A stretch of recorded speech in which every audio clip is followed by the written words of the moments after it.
CEO's world shatters when two little girls call him Dad at an airport lounge, uncovering a hidden past and a love he never expected to face again.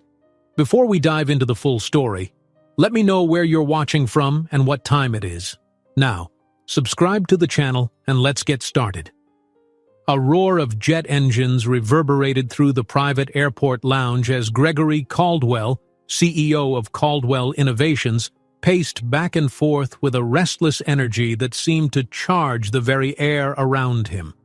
At 45, Gregory had carved out a life that revolved around power, meticulous strategy, and a carefully cultivated image.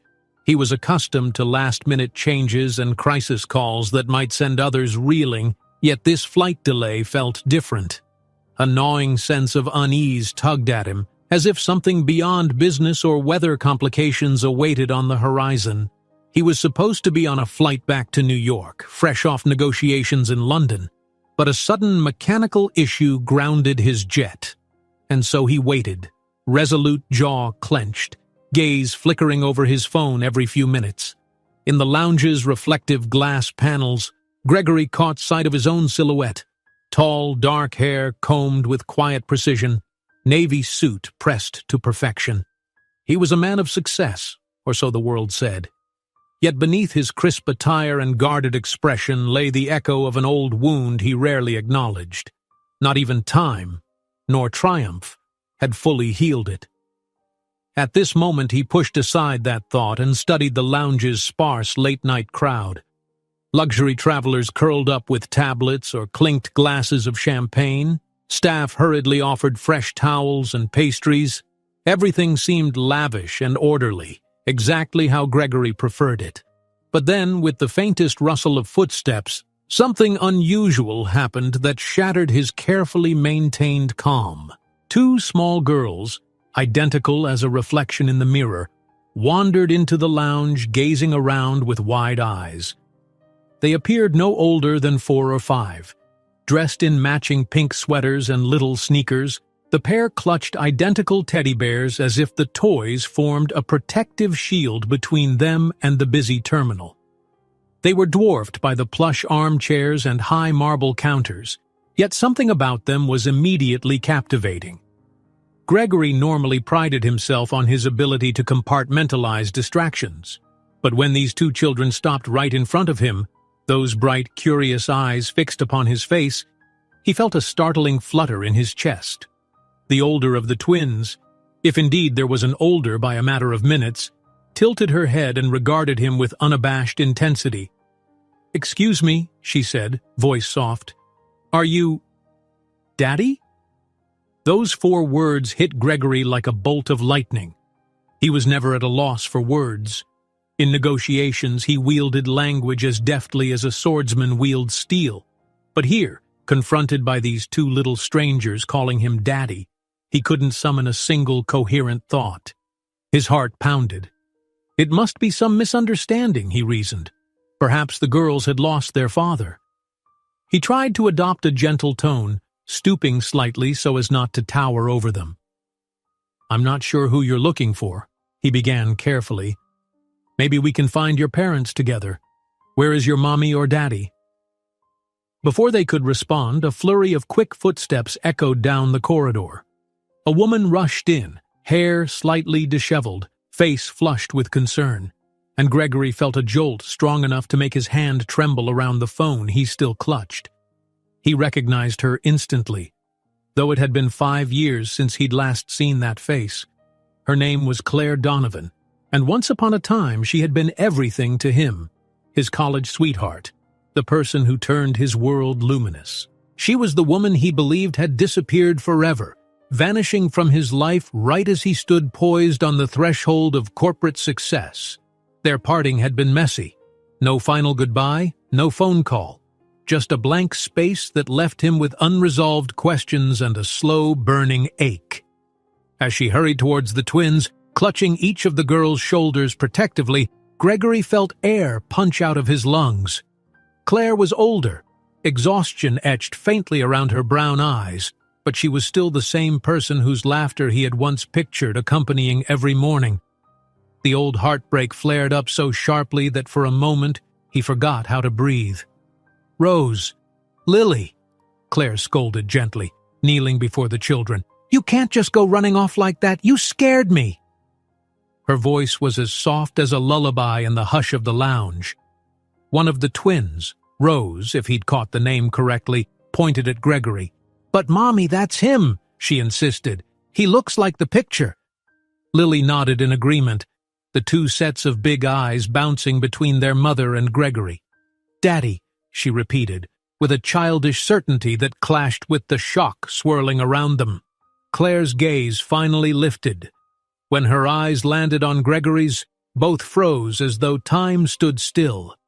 Emotions warred in her expression: surprise, regret, perhaps a flash of old affections that flickered and then vanished beneath fresh anxiety. She clung to her daughters, her eyes flicking from side to side, as if searching for a quick exit. The tension was electric, an invisible current snapping through the air. "It's been a while," Gregory managed, voice gravelly with pent-up feelings. Outside, the lights from the runway illuminated the lounge in steady pulses, the glow reflecting off the glimmer of tears welling up in Claire's eyes. She did not respond, at least not with words. Instead, she swallowed, like the gesture might contain all the pain and confusion that threatened to spill out. Gregory's mind raced. He tried to piece together how the Claire he knew could have twin girls who looked to be about 4 years old. The timeline stabbed him with a possibility he could barely process. He recalled the final argument they had, half a decade ago, sharp words spoken out of frustration, misunderstandings neither had the courage to mend. Could she have been pregnant? If so, why had she never told him? Why vanish into thin air? At the same time, Claire's thoughts seemed no less turbulent. The last person she expected to see in this remote airport lounge was the man whose name she had avoided uttering for so long. And here he was, her children's father, looking so sure of himself in that suit, yet so utterly vulnerable in the face of two miniature reflections of him. She could see the confusion in his features, could practically hear the questions unraveling in his mind. But what could she say? That she'd run away to protect him from the complicated chaos that had nearly consumed her? That her whole life had been a labyrinth of secrets and heartbreak since? The hush in the lounge deepened. The staff behind the beverage counter paused in their tasks, uncertain whether to intervene. Passengers shot curious glances, silently speculating on what drama had collided these four people so dramatically. Even the overhead announcements seemed to fade into the background. In that moment, there was only Gregory, Claire, and the two children, connected by a hidden truth bursting into the open under the glare of overhead lights. Slowly, Gregory crouched down so he was level with the twins' curious stares. For a moment he couldn't speak. His heart thundered, and the ache of lost time pressed against his chest. "Hi," he said at last. "So, you're Rose and Lily?" Each girl nodded, small hands clutching their stuffed animals. They looked so fragile yet so fearless. Something inside Gregory unfurled and then crashed, wave upon wave of realization. If they were truly his daughters, then he had lost years of their lives. Every first word, first step, first laugh, moments he had imagined sharing with some future child had passed by. A pang of grief twisted into outrage. How could Claire keep them secret? He tore his gaze from the girls and locked onto Claire's face. "We need to talk," he said, voice taut. Despite the swirl of heartbreak, he kept his tone measured, conscious that two little sets of ears were listening. Claire nodded, swallowing again like she might crumble under too many words. She caressed the twins' hair and led them to a cozy armchair in the corner. A moment later, she hesitated, then asked them softly to stay put while she and Gregory spoke a few steps away. The children agreed, with Lily hugging Rose's arm as though they drew strength from each other. At a discreet distance, Gregory and Claire faced each other. His eyes flickered with confusion and anger, while hers brimmed with sorrow and a fearful kind of resolve. "Before you say anything," she began in a whisper, her voice trembling. "I never meant for you to find out like this. The original plan was—" She trailed off, biting her lip. "What original plan?" Gregory demanded, tension coiled in his every muscle. "Claire, do you realize I've spent 5 years thinking you just left me? No explanation, no call. And now—" The pain in his tone made Claire's eyes well with tears. She clenched her fists, an internal battle raging behind her trembling lashes. "I had reasons," she said quietly. "Reasons that felt valid at the time. My life was complicated.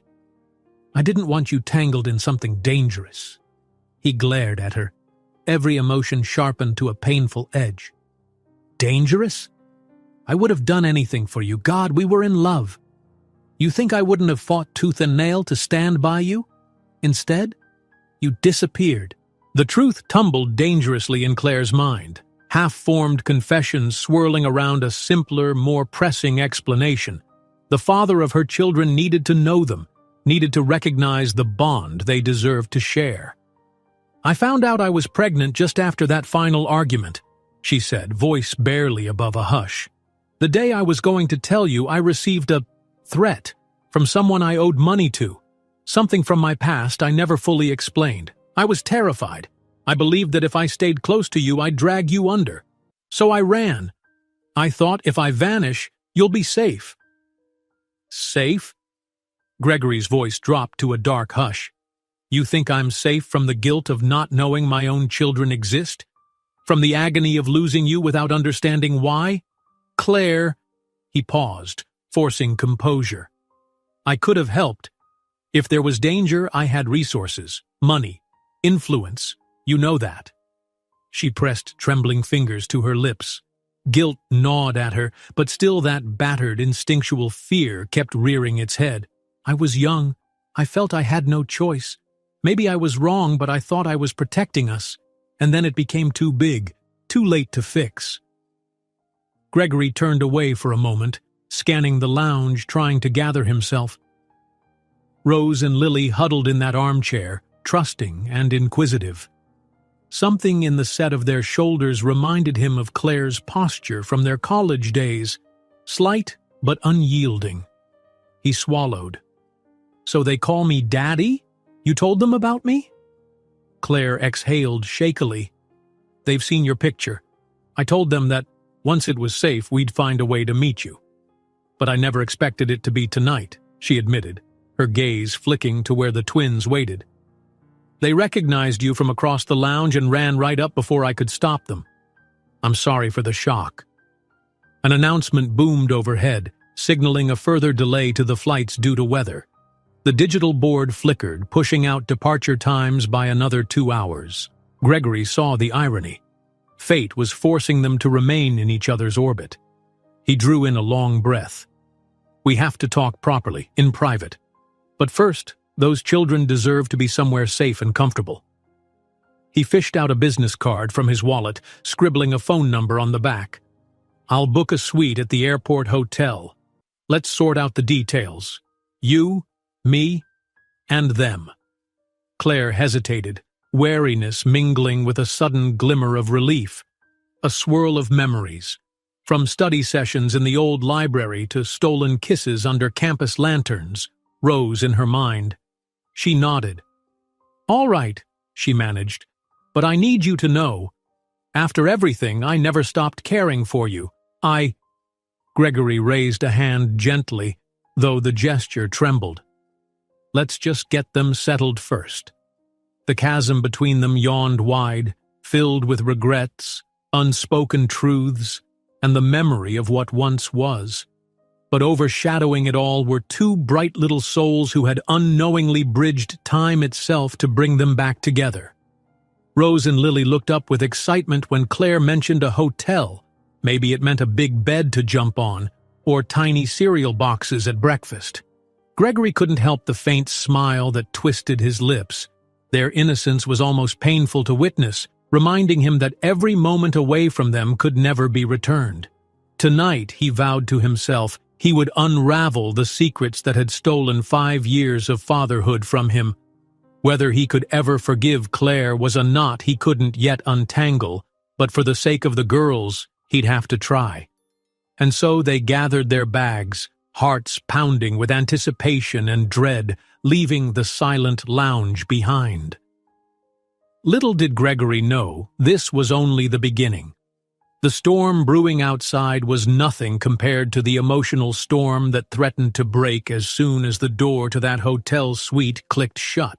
In that swirl of parted lovers' tension, twin daughters, and an unbreakable bond that refused to die, everything Gregory once thought he knew about his own life would be tested and possibly transformed forever. A roll of thunder rumbled in the distance as Gregory guided Claire, Rose, and Lily through the corridor leading to the airport hotel. The rain outside had begun to fall heavily, drumming against the glass walls with a relentless fervor. It mirrored the emotional storm that churned within him, anger, disbelief, hope, and longing, all tangled beneath the veneer of his composed expression. Claire walked just a step behind him, reluctant to invade his personal space, yet unable to let her daughters trail too far. She had quietly slipped the girl's small hands into hers, as if their presence might steady her. The fluorescent lights of the hallway made every emotion on her face more visible. Worry creased her forehead, regret shadowed her eyes. Even the children felt the tension, glancing between the two adults with puzzled curiosity. Gregory's phone rang intermittently, missed calls from his assistant, frantic texts about rescheduled meetings. But he ignored them, switching the device to silent. Usually he relished controlling every detail of his itinerary, orchestrating transactions and forging alliances across continents. Now, a single question eclipsed all business concerns. How had Claire managed to hide these twins for 5 years? And more importantly, why? When they reached the hotel lobby, a polite but weary clerk offered them a key card for a suite on the 7th floor. Without speaking, Gregory pressed the button for the elevator, his jaw set. He could feel the weight of Claire's gaze flicker over him, as if assessing how much of her story he would be willing to hear. He refused to look at her just yet. He needed facts before he dared let himself feel anything more. Once in the suite, the children gasped, momentarily distracted by the space. A plush carpet, modern armchairs, and wide windows overlooking the runway lights. Rose and Lily scampered to the glass to see planes rolling across the tarmac, their voices rising in excitement. The naive wonder on their faces made Gregory's chest tighten. 5 years of missed laughter, tiny discoveries, birthday candles, lost to him. Claire cleared her throat softly. Maybe the girls should rest, it's late. Her voice was gentle, uncertain. She seemed to stand on the threshold of forgiveness, but fear held her back. Gregory eyed the children, noticing the subtle droop in their posture. It was well past any normal bedtime for kids their age, and the day's events must have exhausted them. "Yes," he said quietly. "Let them sleep. Then you and I will talk." He pointed Claire toward one of the bedrooms. Following her lead, the twins bounced on the bed, full of that boundless energy children seem to possess until it abruptly fizzles out. Claire retrieved small pajamas from a carry-on, helping the girls change while Gregory lingered by the doorway, hands in his pockets. He couldn't quite push himself to turn away. Seeing Rose and Lily up close, twisting to get an arm through a sleeve, giggling when the others stumbled, filled him with a strange, fierce yearning. He realized that he wanted to memorize every contour of their faces, to note every difference between them. They were identical in many respects, the same dark lashes, the same shape of cheekbones. But Lily had a tiny birthmark on her wrist. Rose wore a pink hair tie while Lily's was blue. And each girl's grin, though equally bright, was tinged with its own unique spark of personality. "Mommy," Lily said in a sleepy murmur, "will Daddy be here in the morning?" The question was asked so innocently that Gregory's heart lurched. He caught Claire's eyes across the bed. She flinched, quickly tucking the blanket around Lily's shoulders before answering. "Yes, sweetie. Claire said in a voice trembling with vulnerability. "He'll be here." Gregory gave a small nod, though inside he felt equal parts gratitude and sorrow. He wanted to reach out, to assure Lily that he would never leave again, yet he knew promises demanded honesty and clarity, two things they lacked right now. Finally, the girls were settled under the soft glow of a bedside lamp. They drifted off faster than Gregory had anticipated, worn out by the day's excitement. Claire stood, exhaling slowly, and gestured for Gregory to follow her back into the suite's living area. A few feet away from the children, she turned, arms crossed protectively over her sweater. "Thank you for being so calm," she began. "I'm sure this isn't easy to process." Gregory's expression hardened. "We can skip polite trivialities, Claire. You kept them from me. Let's start with why, and let's be thorough." She dropped her gaze to the carpet. In that moment, she looked more fragile than he had ever seen her, shoulders slightly hunched, lips quivering. 5 years ago," she said, voice hushed, "I thought I was making the only choice that would keep everyone safe. I was in trouble, debt, bad people. It was going to spill into your life, our life, and you were about to launch your company, so I convinced myself leaving was best."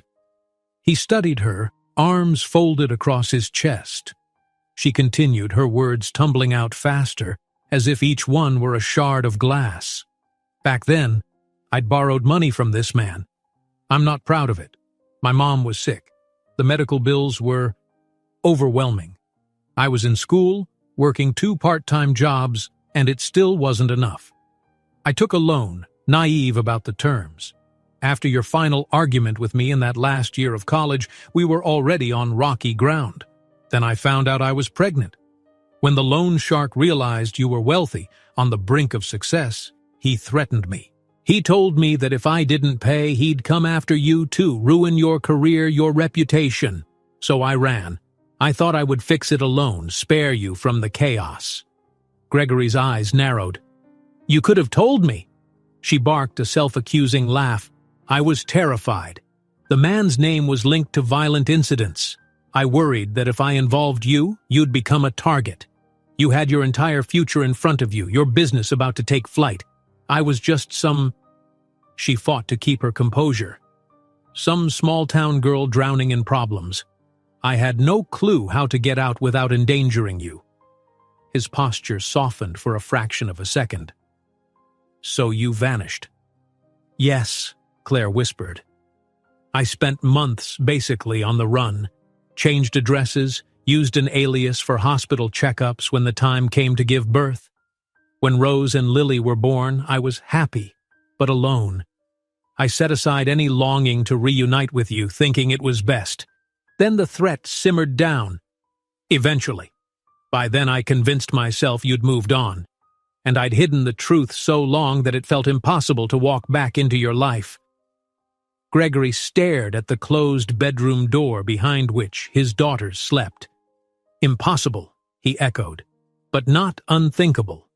You had a moral obligation. You knew I'd want to be part of their lives." "I did," Claire said, tears edging her voice.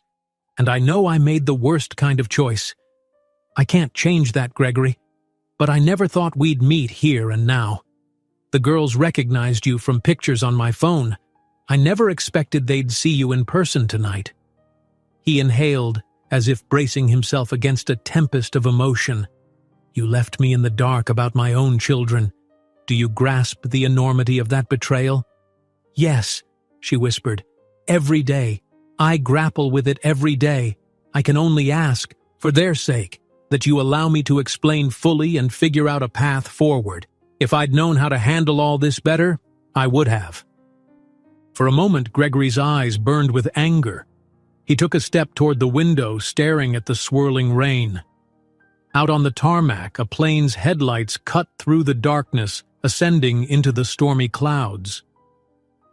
"Let me guess," he said quietly, turning back to her.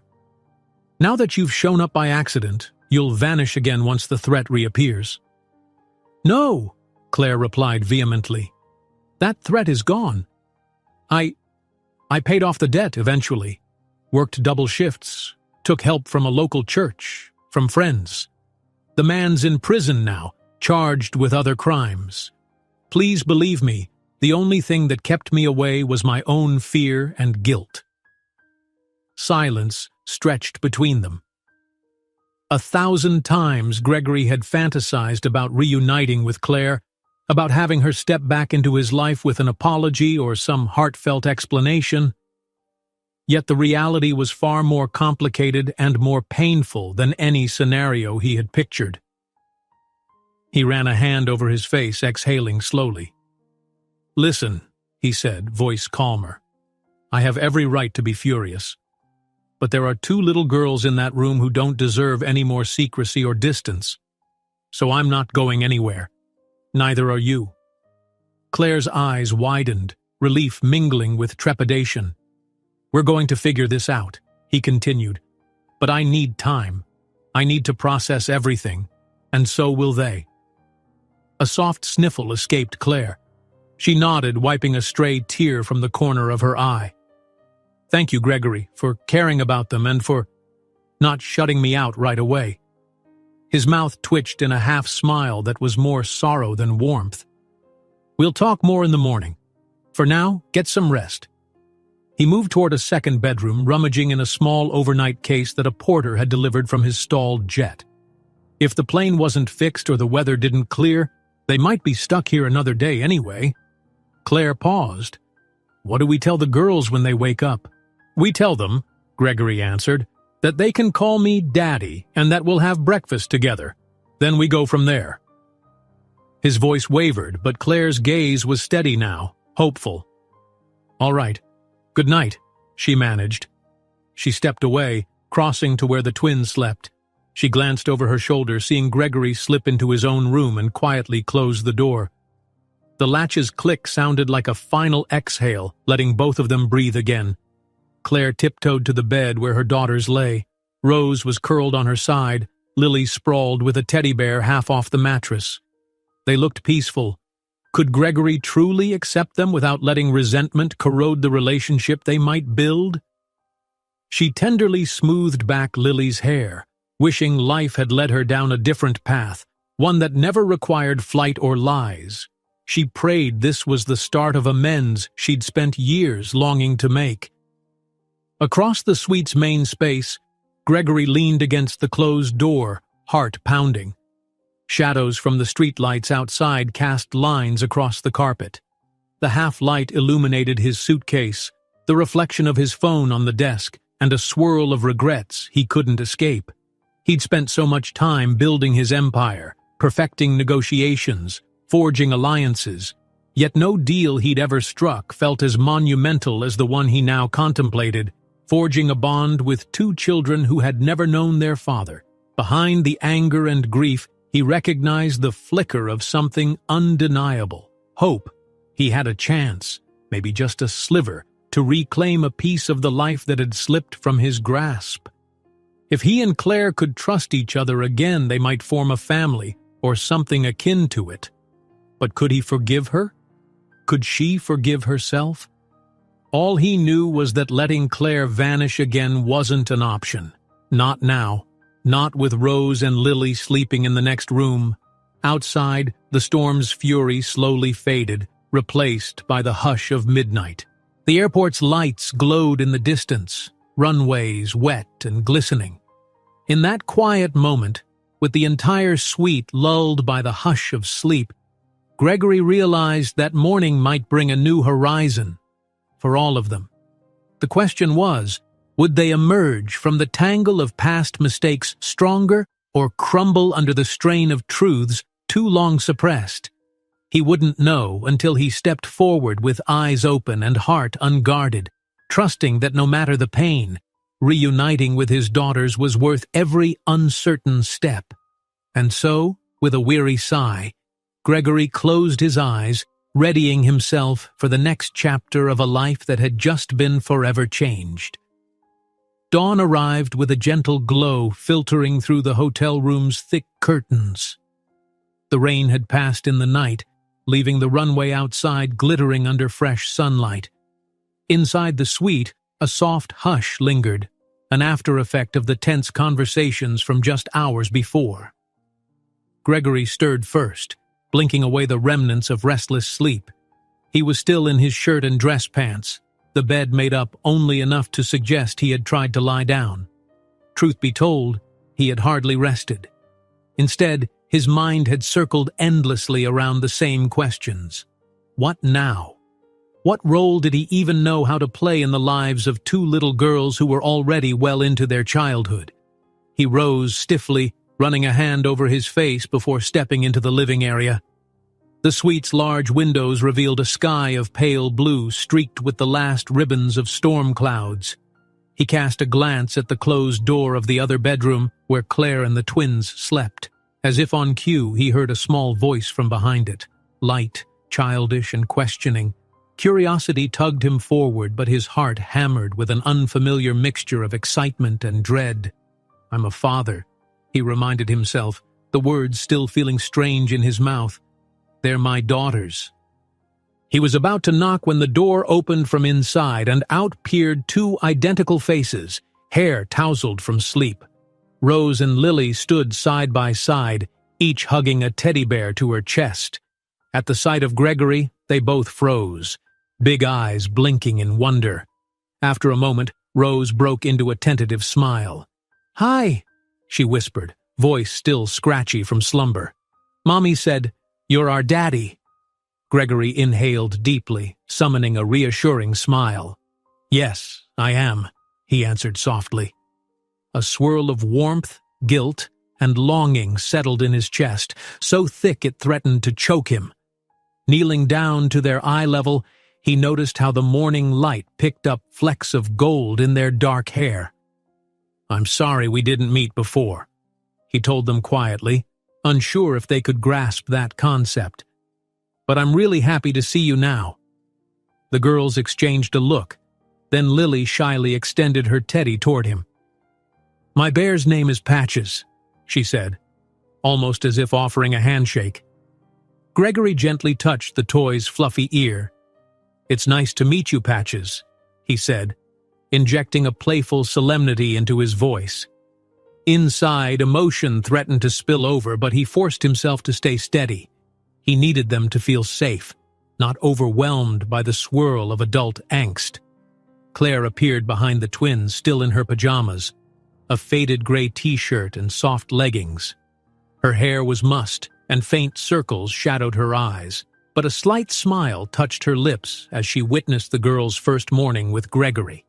The tension between them lingered, an invisible line that neither dared cross. "Good morning," she said softly. He nodded. "Good morning." Then, focusing on the twins, he added, "Should we get breakfast? I believe this place has a decent buffet. Pancakes, waffles, you name it." The children perked up instantly at the mention of breakfast. Rose nodded vigorously. "Pancakes," she declared, clapping her small hands. Lily mimicked her sister's enthusiasm, chanting the word pancakes as they darted into the room, presumably to put on the clothes Claire had laid out. Claire moved closer, her voice lowered. "Thank you," she said, her eyes flicking from him to the bedroom door. "I know this is complicated, but it means so much to them." Gregory gave a brusque nod, fighting down the wave of contrasting emotions that leapt at Claire's gentle tone. "They deserve it," he replied, "and so do you." A beat of silence passed before Claire turned to help the girls get ready, leaving Gregory alone with his thoughts.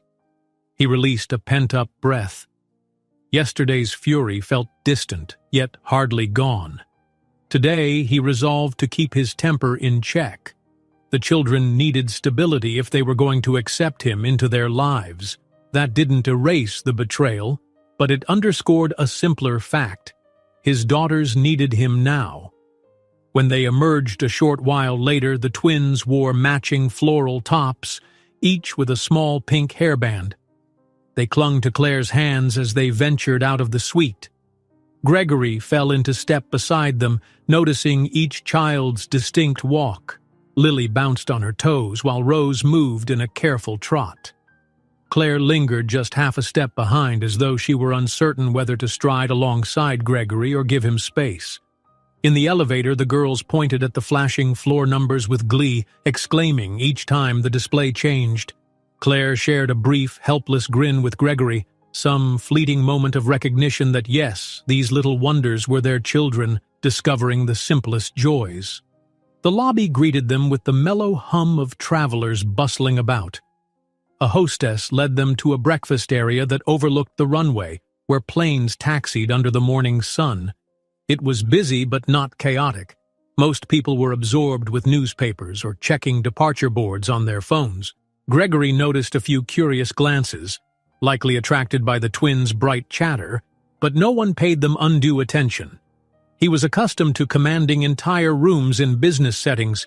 It felt surreal to blend into the crowd as just another parent with kids in tow. At the buffet, the children's eyes grew wide at the array of pastries, fruits, and cereals. They zoomed in on the pancake station, excitedly pointing to the various toppings. Gregory helped them ladle strawberry compote onto their plates, bemused and a bit anxious about the sugar high that might follow. Claire hovered behind him with plates for the girls, occasionally giving soft instructions like, "Just a little chocolate sauce," or "Let's add some fruit, okay?" When they finally settled at a table, the twins dug in with zeal. The comedic mess of syrup and sticky hands was enough to make Gregory crack a faint smile. He offered to help Lily cut her pancake, but she insisted on doing it herself, clumsily sawing away with a child-safe fork and knife. Rose watched, then demanded the same independence. Claire and Gregory exchanged looks, moments of sympathy laced with pride at the small ways children assert themselves. As the girls devoured their breakfast, Claire sipped coffee, gathering her courage. At last, she dared to address the swirling tension. "Gregory, about last night, I'd like to finish the conversation we started." Her voice stayed quiet, mindful of the children, but her eyes held earnest resolve. He set down his own coffee cup. "I'm listening," he said, keeping his tone even. Claire breathed in. "I know I explained some of it, but if you have questions about how we lived or anything, please ask. I want you to hear it from me before you imagine something worse." He glanced sideways at Rose and Lily, ensuring they were preoccupied with their food. "Not here," he answered softly.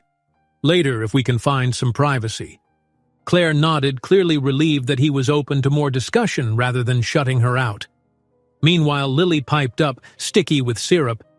"Daddy, do you live in a big house?" Her question was so innocent and direct it caught him off guard. Gregory's brow lifted. Well, I have a nice home in New York," he responded carefully. "It's not enormous, but it's comfortable. Has a view of Central Park." Rose leaned forward, wide-eyed. "What's Central Park?" "A really big park in the middle of the city," Gregory said. He tried to phrase it like a story, conscious of how new and distant his world must sound to them. "There's a zoo there, and lakes, and even a carousel." Lily's gasp was pure delight. "A zoo with real animals? Could we see them?" A pang of bittersweet longing hit Gregory. "Absolutely," he murmured, only then realizing he had no idea how or when such a visit might happen. They lived. Where exactly? He turned to Claire, half expecting a cautious shake of the head. Instead, she offered a small smile. "Maybe one day soon," she told the girls. "We'll see what our schedules look like." Her response both comforted and unsettled Gregory. It implied that she was open to bridging their lives, yet it also reminded him that they had a tangled web of circumstances to navigate. For the children's sake, though, he played along. "Yes," he agreed. "One day soon." They lingered over breakfast, the girls' laughter briefly lifting the gravity that swirled between Gregory and Claire. Yet beneath the small joys and wide-eyed excitement, the adults felt the undercurrent of heavy truths still waiting to be aired. The ephemeral moment of harmony only underscored what they had lost by not sharing these milestones from the start. After clearing their plates, the family, Gregory nearly tripped over that word in his mind. Returned to the suite. The twins burst inside, eager to play with their stuffed animals. Gregory was grateful for a moment alone with Claire, whose gaze rested on him with an unspoken plea. He broke the silence. "You mentioned the threat was gone, that you paid your debts. Where have you been living?" Her arms folded protectively. "A small coastal town," she replied. "I've been working as a freelance writer. It's not glamorous, but it kept a roof over our heads." She paused, shame flickering across her features. "I changed my phone number multiple times out of fear. Eventually, I got used to not reaching out." Gregory exhaled, leaning against the suite's wall. "And the girls? Do they go to school?" Claire nodded. "A local preschool. They're set to start kindergarten next fall." She frowned, a line creasing her brow. "I guess that's something else we need to discuss. Where they'll go, how often you see them." He lifted a hand, gently interrupting. "One step at a time. I won't pretend it's easy for me to hear you had these conversations with yourself all these years, deciding all these details without me. But the children are what matter." She swallowed. "I know, and for what it's worth, I've always told them about you in small ways. Showed them your pictures from college. Said you were busy with work, but one day—" Her voice caught, tears threatening again. "I never wanted them to resent you. Maybe it was a poor attempt at bridging a gap I'd created." Gregory's heart clenched, torn between anger and empathy. Finally he nodded, albeit stiffly. "Thank you for that at least." A moment later, Rose and Lily dashed up, full of energy. Rose tugged at Gregory's sleeve. "Can we watch a cartoon?" she asked. "Mommy says not for too long, but maybe a little bit." "Sure," he replied, voice gentle despite the swirl inside his mind. "Let's see what's on." He turned on the TV, navigating to a kid-friendly channel, stepping aside to let them settle onto the couch. Claire stood by the window, arms wrapped around herself as though bracing against a chill only she could feel. Outside, the sun burned off the remaining clouds, brightening the runway and reflecting on the metal shells of parked planes. Gregory knew their flight might be cleared soon, perhaps today. That meant decisions needed to be made quickly. Would he leave them behind? Invite them onto his private jet? The logistics rattled him. More crucial was the question of how to rebuild a relationship with these children. And with Claire. Finally, he turned away from the window, forcing a calm tone. "Let's give them a chance to enjoy cartoons for a while, and we can find a quieter spot in the lounge or somewhere private to talk. I need you to fill in every gap. I can't keep flying blind." Claire turned, meeting his gaze with a flicker of relief. "I owe you that," she murmured. So, with the twins safely absorbed in the playful antics on screen, Gregory and Claire discreetly slipped into the hallway.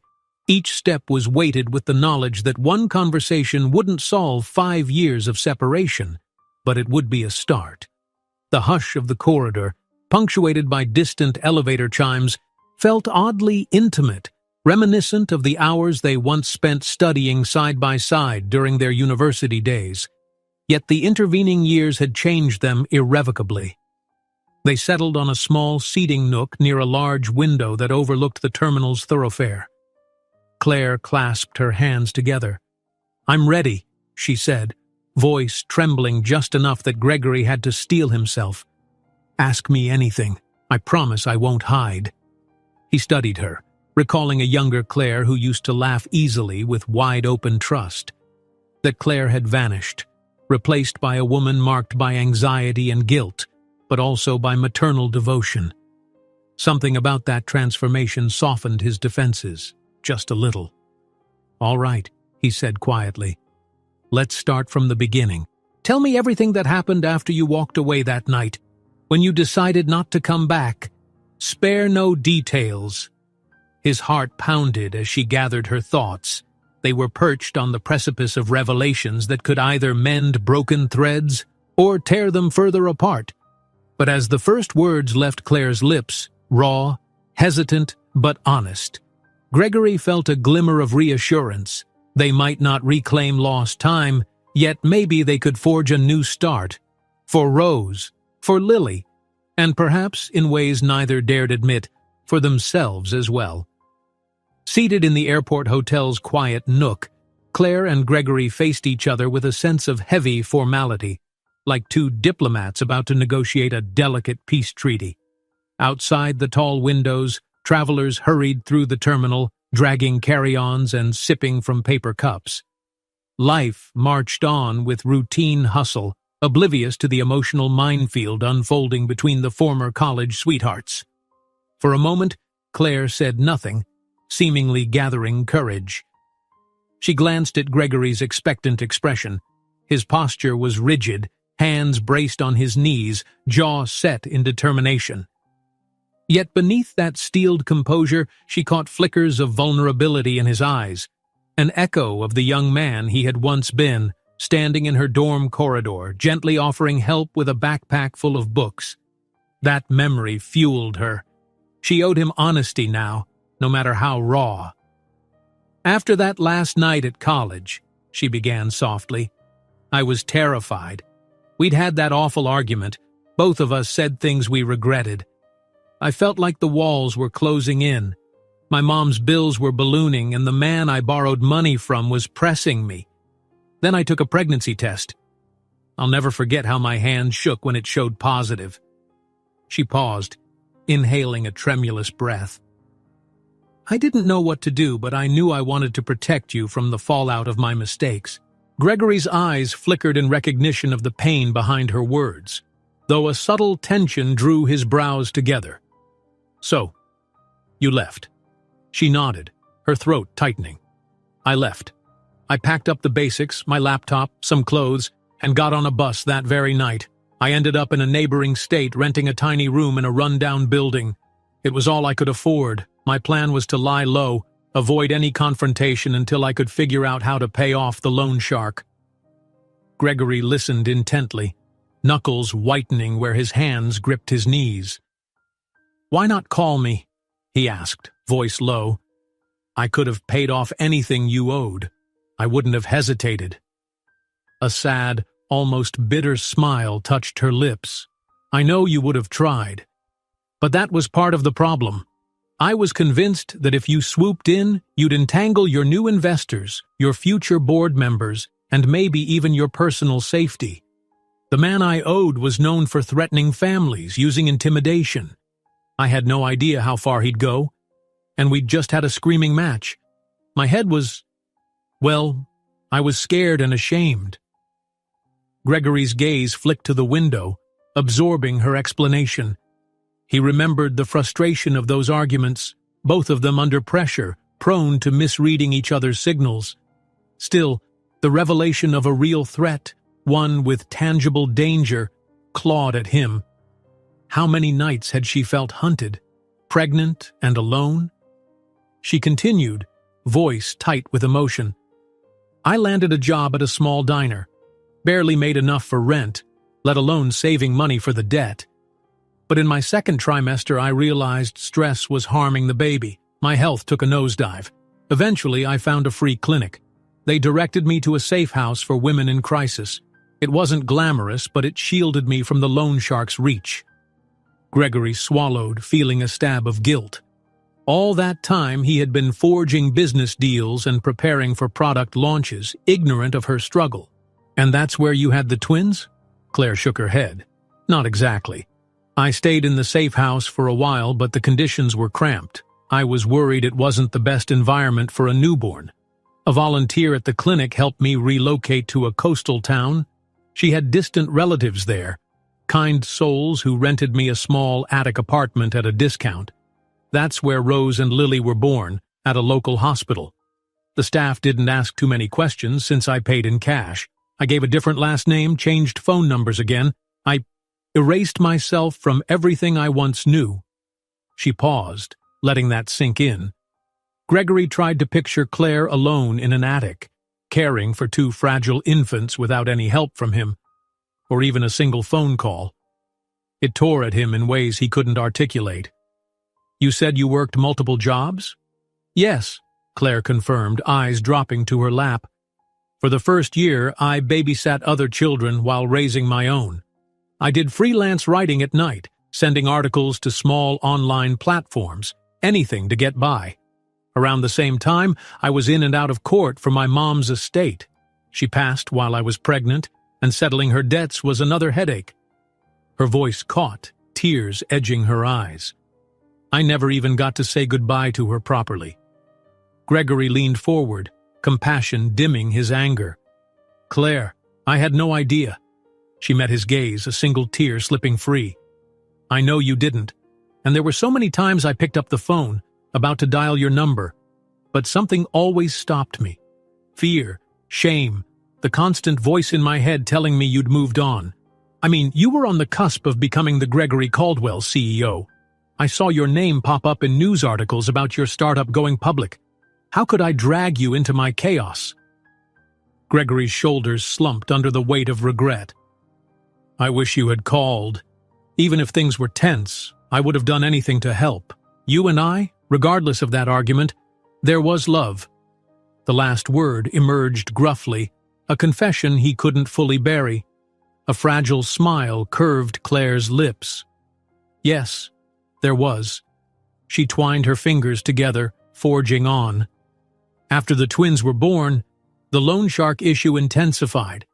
He tracked me down once, threatened me unless I paid. I ended up borrowing from friends at the church to settle most of what I owed. Eventually, the authorities caught him on other serious charges. He's still in prison as far as I know. Gregory stared at her, incredulous. All this, on your own. Claire, he exhaled, brushing a hand through his hair in frustration. I don't know whether to be furious with you for shutting me out or in awe that you survived this. She let out a weak laugh that trembled with emotion. Maybe a bit of both. I got by day. Then, once I stabilized, I wanted to... Her words broke off. I wanted to find you, but after so long, I convinced myself it was too late. You were traveling the world, appearing in business magazines. Meanwhile, I was living paycheck to paycheck, juggling 2 toddlers. The chasm seemed insurmountable. Gregory nodded slowly, an ache in his chest. He remembered how empty he'd felt after she vanished, sleepless nights, burying himself in work to forget. You could have found me, he said, voice careful, even if it hurt. I should have at least known I had children. Tears welled more freely now in Claire's eyes. You're right, she whispered, voice trembling with remorse. It was selfish. I was paralyzed by fear, shame, and, I guess, pride. I didn't want you to see how broken my life had become. Silence draped over them, thick and heavy. Beyond the window, sunlight glinted off airplane wings. A trolley cart rumbled along the corridor with fresh linens for the housekeeping staff.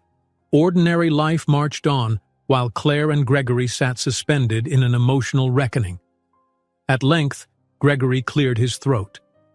All right, he said. We can't undo the past, but we have to decide how to move forward. How do you see this happening? Relief and anxiety warred in Claire's expression. I want them to have you in their lives, she said, voice earnest. They deserve that chance. They're so curious about the world. Your world. They light up at any story about you. And I've been quietly saving money, planning to eventually relocate to a better neighborhood. We can figure out some arrangement. You'd move? Gregory asked, brow furrowing. To New York? She offered a tentative shrug. If that's what's best. I can continue freelance work from anywhere. Or if you'd prefer, we could try a shared schedule. They love their preschool, but I don't know, I'm open to suggestions. Gregory absorbed her words, mind spinning with the complexities, schooling, housing, his own punishing travel schedule. And looming above all was the question of trust, whether he could rely on Claire not to vanish again. He studied her tired eyes, the lines of care around her mouth. She was different now, tempered by hardship, but the tenderness he remembered was still there. First step, he said carefully, is me getting to know them. Maybe we spend a few days together. If the plane's fixed today, I could arrange for you and the twins to come with me to New York, at least temporarily. We can find you a hotel or a short-term rental while we figure out something more permanent." He paused, measuring her reaction. "If you're comfortable with that." Claire's gaze flickered with uncertainty. "It's sudden," she admitted. "The twins, they've never been on a plane. But it might be good. Rose and Lily would adore seeing Central Park, that zoo you mentioned, and it'd give you real time with them." He offered a small, reassuring nod. "We'll take it slow. No big announcements or immediate decisions beyond letting them see their father's home. If at any point you feel uneasy, I'll respect that. But Claire, I need them to know me. And I need to see them grow." Emotion clogged her throat. She blinked, tears brimming once more. "Thank you," she whispered. "I was so afraid you'd hate me for what I did. But you're giving us a chance." "It's not about forgiveness or blame right now," he said, though his voice held a catch of lingering hurt. "It's about those two little souls in the suite." He stood, extending a hand toward her, an invitation for a fragile kind of partnership. Claire let him help her up. The moment felt oddly reminiscent of years ago when they'd first begun dating, Gregory gently leading her by the hand to a campus event. But now the stakes were infinitely higher, their hands unclasped as they walked back to the suite, side by side but with an invisible space between them, an acknowledgement of the heartbreak that once drove them apart and might still. Approaching the door, they heard cartoon voices and squeals of laughter. Gregory's heart squeezed at the reminder that inside were two young children waiting for him to be daddy. Claire turned to him, voice hushed so the girls wouldn't overhear. "Are we telling them about the New York idea yet?" He considered. "Let's not overwhelm them. I'll check on flight statuses. If there's a departure slot tonight or tomorrow, I'll mention the trip. Keep it exciting but calm. Meanwhile, they can enjoy the day. Maybe we can go for a short walk around the airport. Let them see planes up close." Claire agreed with a small, grateful smile. She opened the door. The twins glanced up, beaming as Gregory entered. Lily scrambled off the couch, bounding to him with an outstretched drawing. Crayon lines in bright colors showed 4 stick figures, 2 big, 2 small, standing under a sun. "This is us," Lily announced proudly, pointing. "Me and Rose and Mommy and you." Gregory blinked, chest tightening. "I love it," he said, crouching to study the artwork. "Thank you, Lily." Rose patted over, peering at the drawing. "I helped color the sun," she added, not wanting to be left out. He ruffled her hair. "It's perfect," he told them, voice thick with emotion. Claire hovered behind them, wiping discreetly at her eyes. In that simple moment, Gregory felt a swirl of gratitude and sorrow. Gratitude for the living, breathing miracle that was fatherhood, and sorrow for the years stolen by fear and misunderstanding.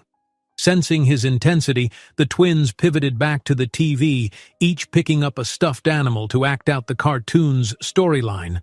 Claire joined them on the carpet, encouraging their imaginative play. Gregory stood a little apart, phone in hand, scanning for an update on his private jet's maintenance. Would they be ready to depart soon? Could he truly whisk them off to New York within hours of reconnecting? He glanced over at the small cluster of mother and daughters, noticing Claire's gentle smile as she leaned in to help Lily with a plush toy princess scene. This was the family he'd never known he had, and in ways he couldn't yet articulate, he realized they were already rewriting his life in vivid, unexpected colors. As the cartoon credits rolled, Rose and Lily sprang to their feet, clamoring about going somewhere fun. Claire looked at Gregory, brow lifted in question. Without hesitation, he pocketed his phone. "Let's go watch planes," he said, offering his hand to them. The twins squealed in delight, each grabbing one of his hands, leading him toward the door. Claire stood back for a moment, a soft laugh escaping her. "Looks like they're already calling the shots," she joked, trailing behind. Gregory gave a small grin, letting the girls tug him along. For once, he felt no urge to check business emails or track the stock market fluctuations. Rose and Lily's enthusiastic chatter was a balm, muffling the lingering ache of past regrets.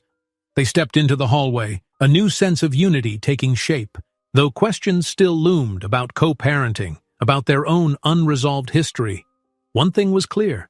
They had begun the journey forward.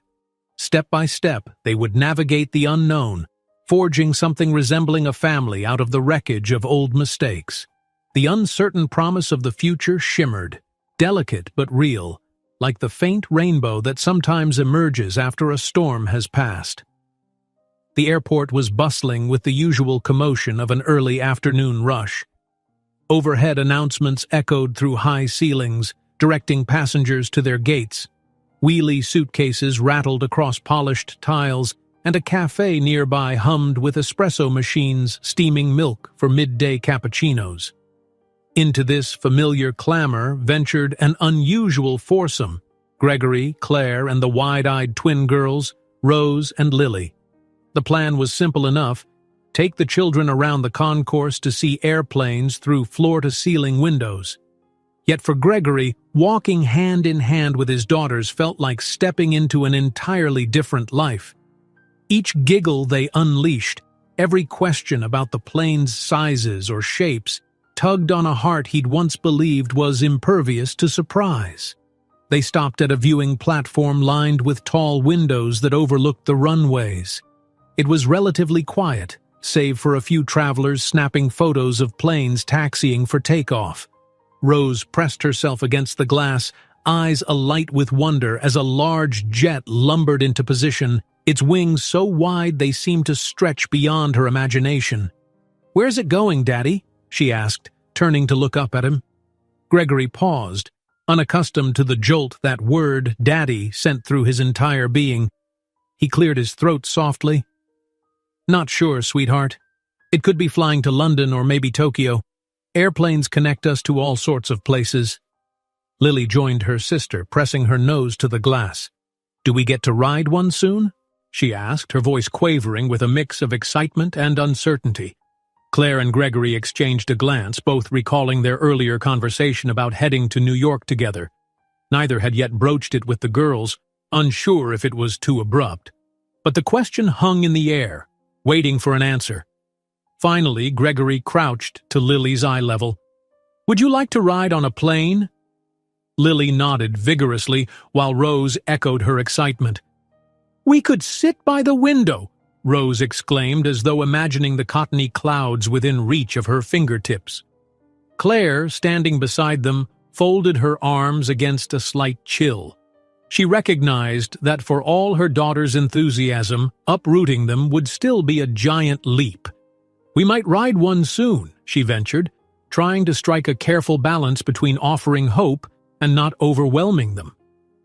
The twins cheered, though their celebrations were cut short by a fresh overhead announcement about delays. Gregory's phone vibrated in his pocket, prompting him to momentarily step aside to answer a call from his assistant.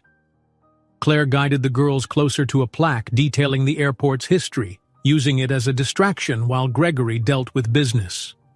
He returned a couple of minutes later, phone still in hand. His expression was carefully neutral, yet Claire could see the tension in the tight set of his jaw. "They've replaced a part on my jet," he explained quietly, "but air traffic is backed up after last night's storm. The earliest departure slot might be tonight. Late, possibly tomorrow morning." Claire's heart fluttered. That timeline meant their decision about traveling together would need to be made soon. Rose and Lily, oblivious to adult dilemmas, stood at the windows again, pointing out a smaller private plane in the distance that bore a bright, swooping logo. Gregory took a step closer to Claire, lowering his voice. "I have a suite at a hotel in Manhattan. It's quiet, plenty of room. We could stay there while you decide on something more permanent." She hesitated, eyes scanning the children. "Are you sure? That's your home, your personal space. I don't want to intrude."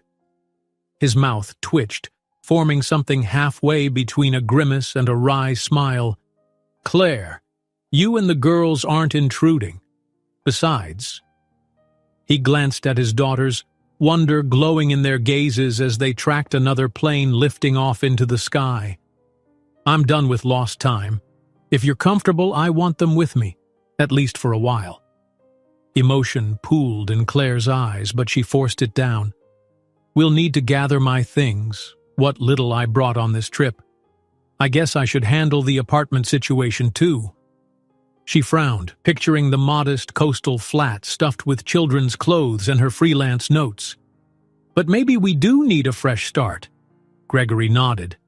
"We can iron out details in New York, that is, if you say yes. I won't pressure you. It's just an option." A swirl of nerves mingled with a flicker of relief in Claire's chest.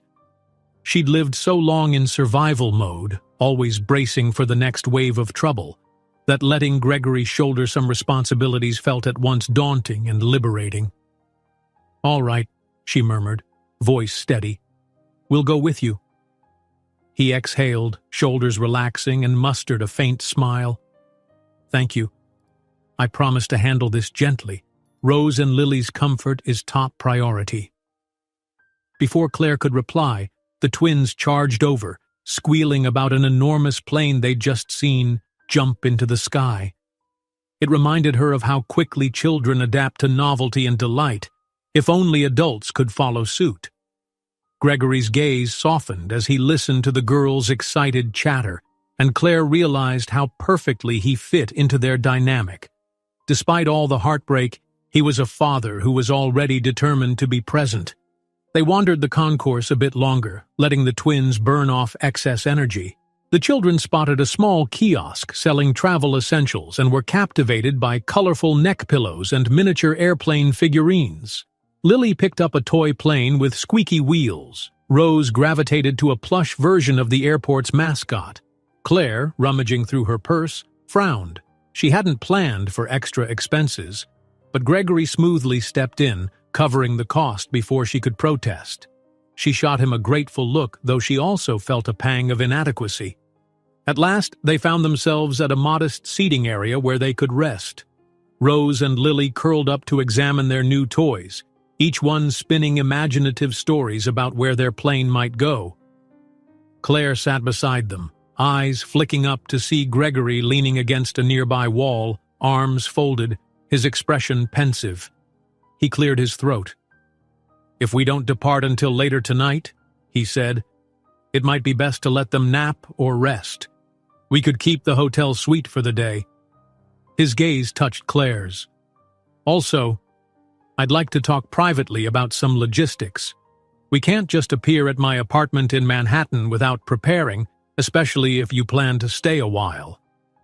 She nodded, uneasy but resolute. "Yes, we need a plan for everything. Preschool, living arrangements, finances." A flicker of regret crossed Gregory's face. "I know it's a lot at once. You've borne so much alone. I don't want to bulldoze over your autonomy, but Claire, you and the girls deserve security. I'd be lying if I said I wasn't intent on giving you that now." She pressed her lips together, overcome by the sincerity in his tone. Memories of him surfaced, that caring nature he'd always tried to mask with ambition. She realized that on some level he was still that person who'd once insisted on walking her home after late-night study sessions, just to be sure she was safe. The difference was that now the stakes were infinitely higher. "Maybe we should head back to the suite," she said, trying to sound practical.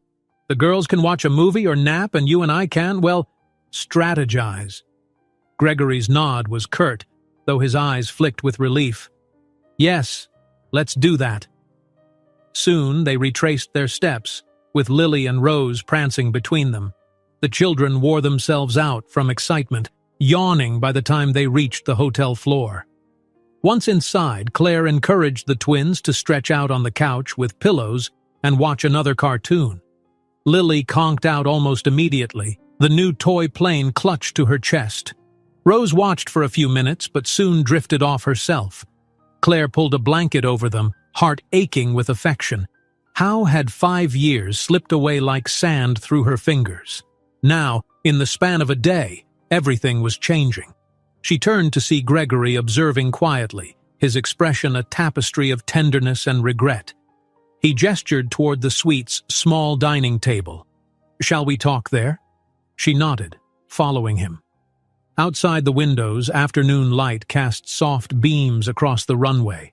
They sat, a few feet separating them, each bracing for another round of negotiation, but with far more emotional weight than any business deal. Claire intertwined her fingers, choosing her words. "I want to be clear, I'm not chasing your money. I never did. I only want the girls to have what they need, and to know their father." She drew a shaky breath. "But if I'm uprooting them, I have to be sure we can co-parent in a way that respects their emotional well-being." Gregory's voice was gentle. "I understand.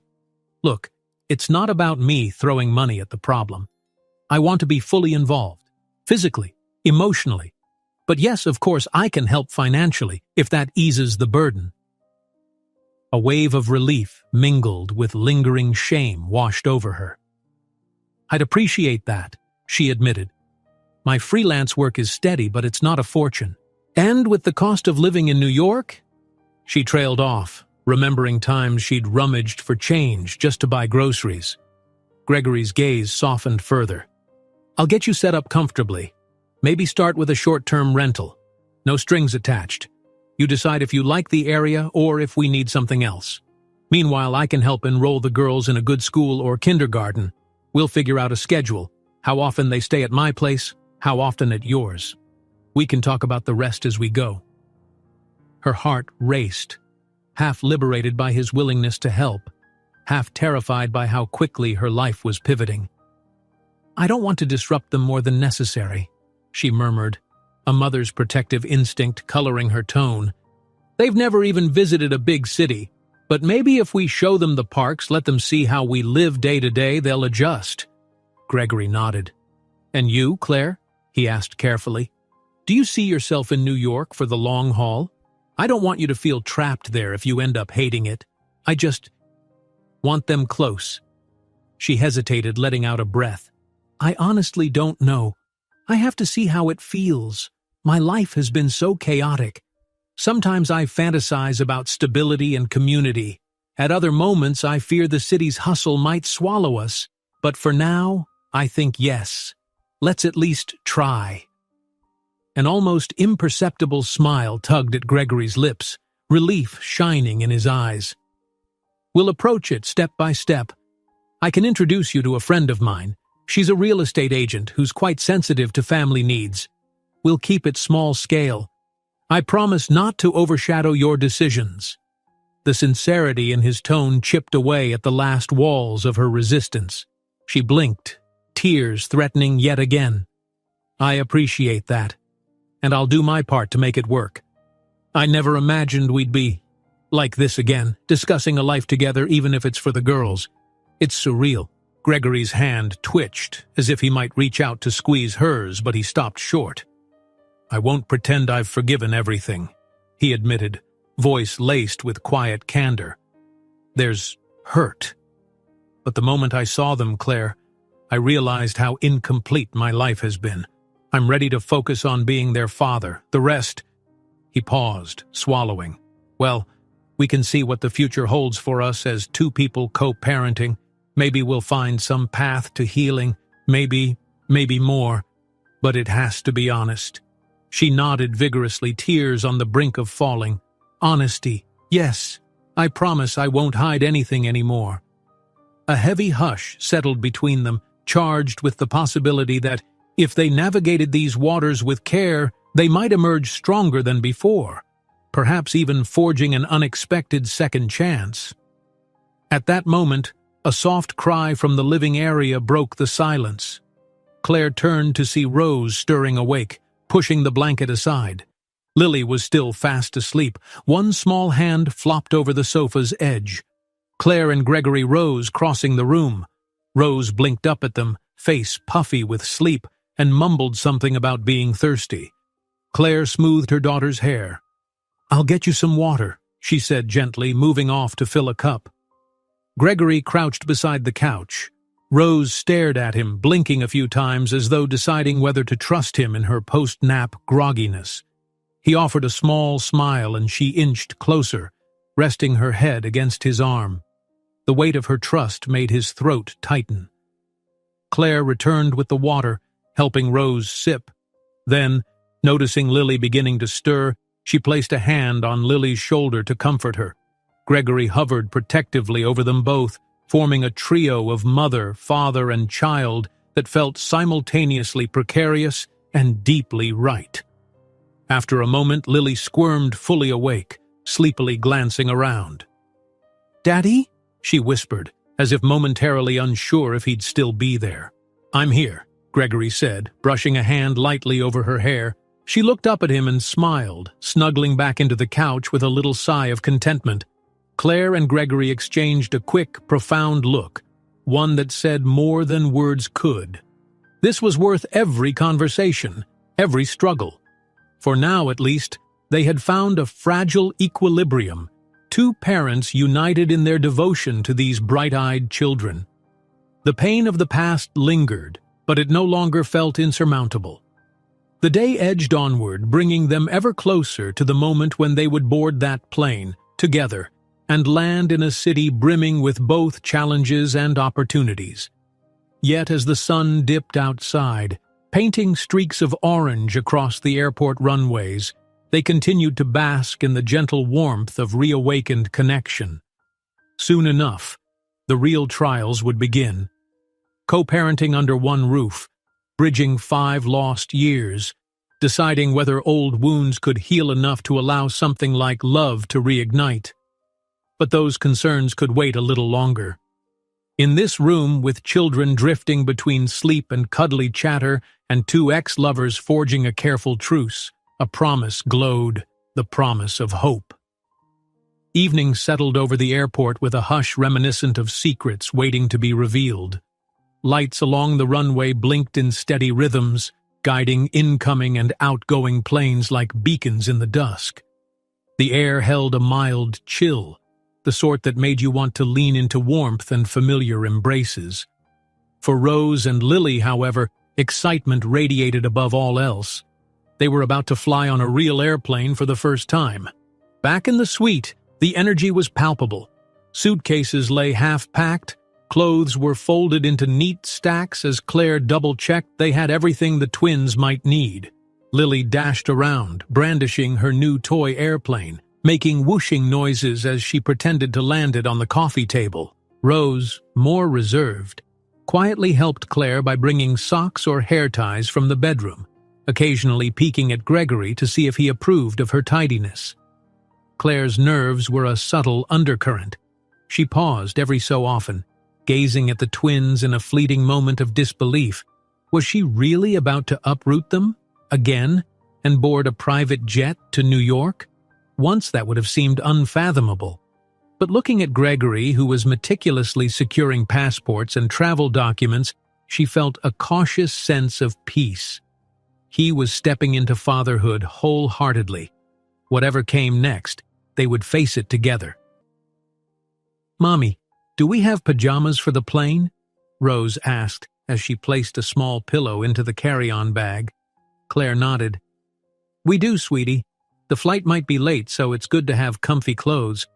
Once we take off, we'll see how sleepy you feel. Planes can be cozy if we settle in right." Gregory, kneeling nearby to confirm details on his phone, offered a gentle smile. "My pilot just texted. Weather is clear tonight, so we should be approved for departure around 9 o'clock. That gives us a couple of hours.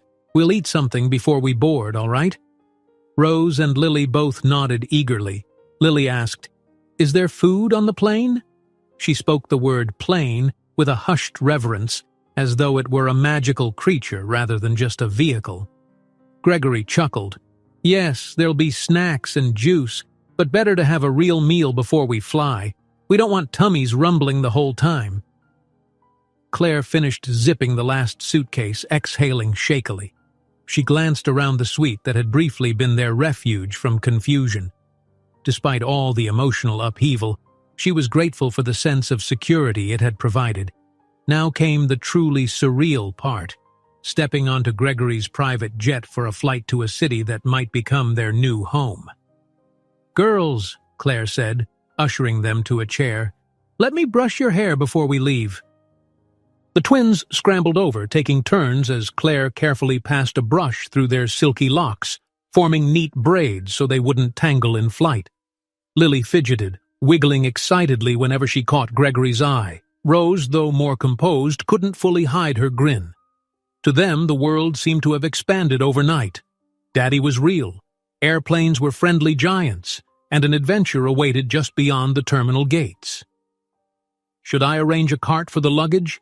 Gregory asked Claire, straightening his tie. He'd changed into comfortable travel slacks, still impeccably pressed, but more relaxed than his typical power suits. A hint of nerves flickered in his otherwise collected demeanor. After all, it wasn't just any flight. It was their first flight as a family. "Yes, please," Claire answered, smoothing down the girl's braids. "I'm a bit paranoid about losing anything. The children's special toys, my laptop. I'd rather keep them close if possible." Gregory nodded. "I'll just do carry-ons for the essentials. Larger bags can be stowed." Then he looked at Claire with quiet earnestness. "We'll get through this, okay?" She mustered a grateful smile. "I know. Thank you." Soon they left the suite, luggage rolling behind them. The twins bounced on their toes as they rode the elevator down to the lobby. Once again, the hum of the airport greeted them, bright and bustling with travelers.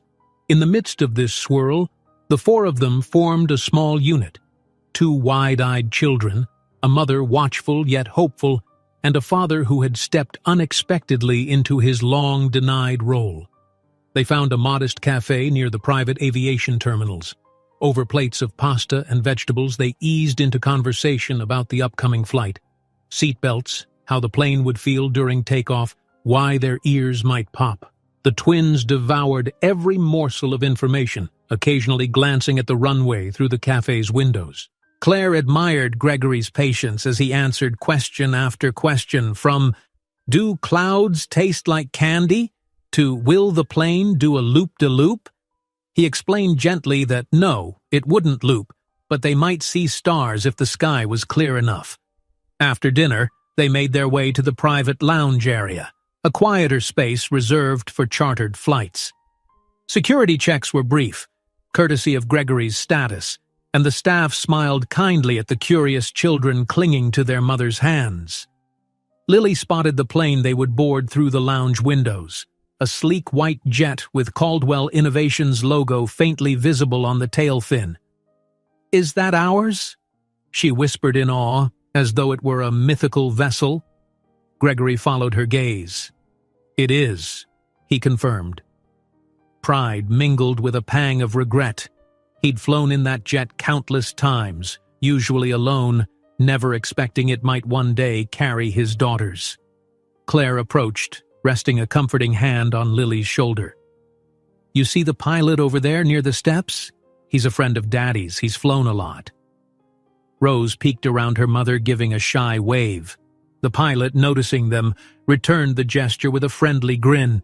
At that moment, an airline attendant from Gregory's crew stepped over to greet them, introducing herself as Angela.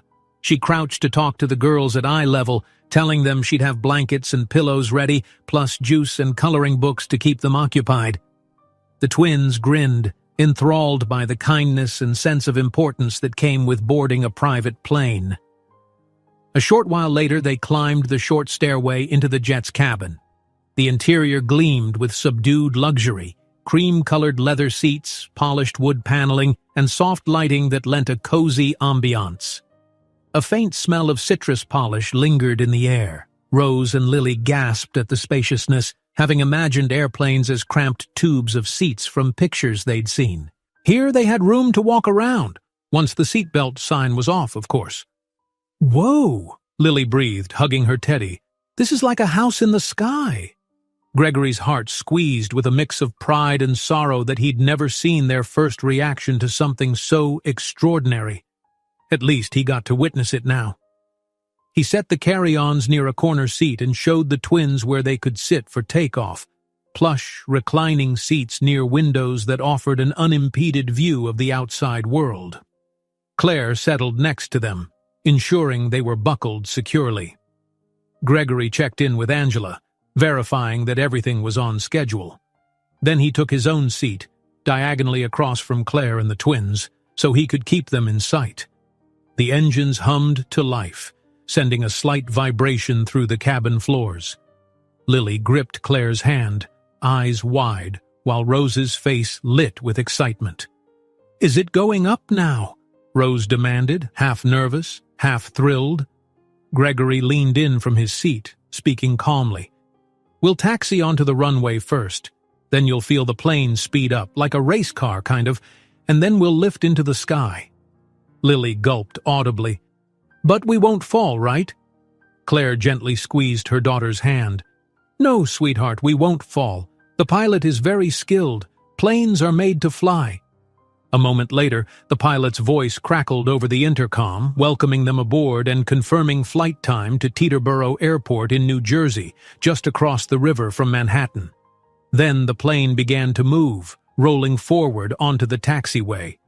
Rose and Lily both pressed themselves against the window, enthralled by the winking lights of the runway. Claire watched them with a tender smile, remembering her own first flight as a teenager. How magical it had seemed. Gregory stayed silent, letting the children soak in the moment. Inside, he wrestled with a fresh wave of emotion. This was more than a trip. It was the beginning of a new chapter, one that might redefine his empire and his personal life all at once. The jet pivoted, lining up with the runway. The engines roared, gradually intensifying. Lily's grip on Claire's hand tightened, but her eyes never left the window. Then they were airborne. The nose lifted, the runway lights blurred below, replaced by the twinkling tapestry of the airport receding into darkness. Rose let out a small shriek of delight, clapping her free hand. Lily remained wide-eyed, mouth parted in silent astonishment. Even Claire couldn't suppress a look of wonder. Something about leaving the ground always felt like a small miracle. Once the plane leveled off, the seatbelt sign dimmed. Angela reappeared with headphones and a tray of light refreshments, juice boxes for the girls, sparkling water for the adults.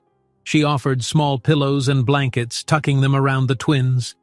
Lily tested the seat's recline button, giggling as it tilted back. Rose gazed out the window, mesmerized by the dotted lights below. Claire and Gregory exchanged a soft smile across the aisle. In that fleeting look, an entire unspoken conversation transpired. Gratitude that the girls were safe and happy, relief that the flight had begun smoothly, and a shared acknowledgement that their real challenges still lay ahead. But for this moment, floating through the sky, a sense of peace enveloped them. Half an hour passed in relaxed quiet. Rose and Lily sipped juice, flipping through the coloring books Angela had offered. Claire helped them choose crayons, occasionally chuckling at Lily's whimsical color choices: blue trees, pink grass.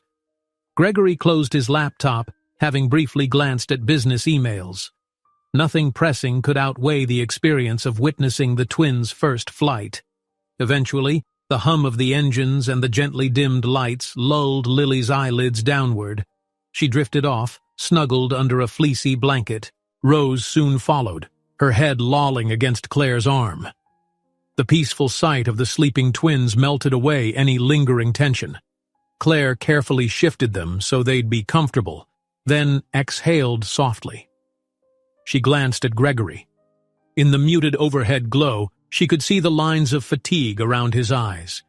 Yet a quiet smile tugged at his lips as he watched the girls. She mouthed the words, "Thank you," and he dipped his head in acknowledgement.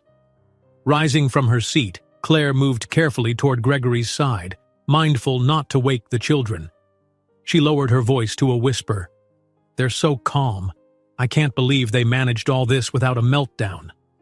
Gregory smirked. "Kids surprise you. I'm so proud of them, and of you."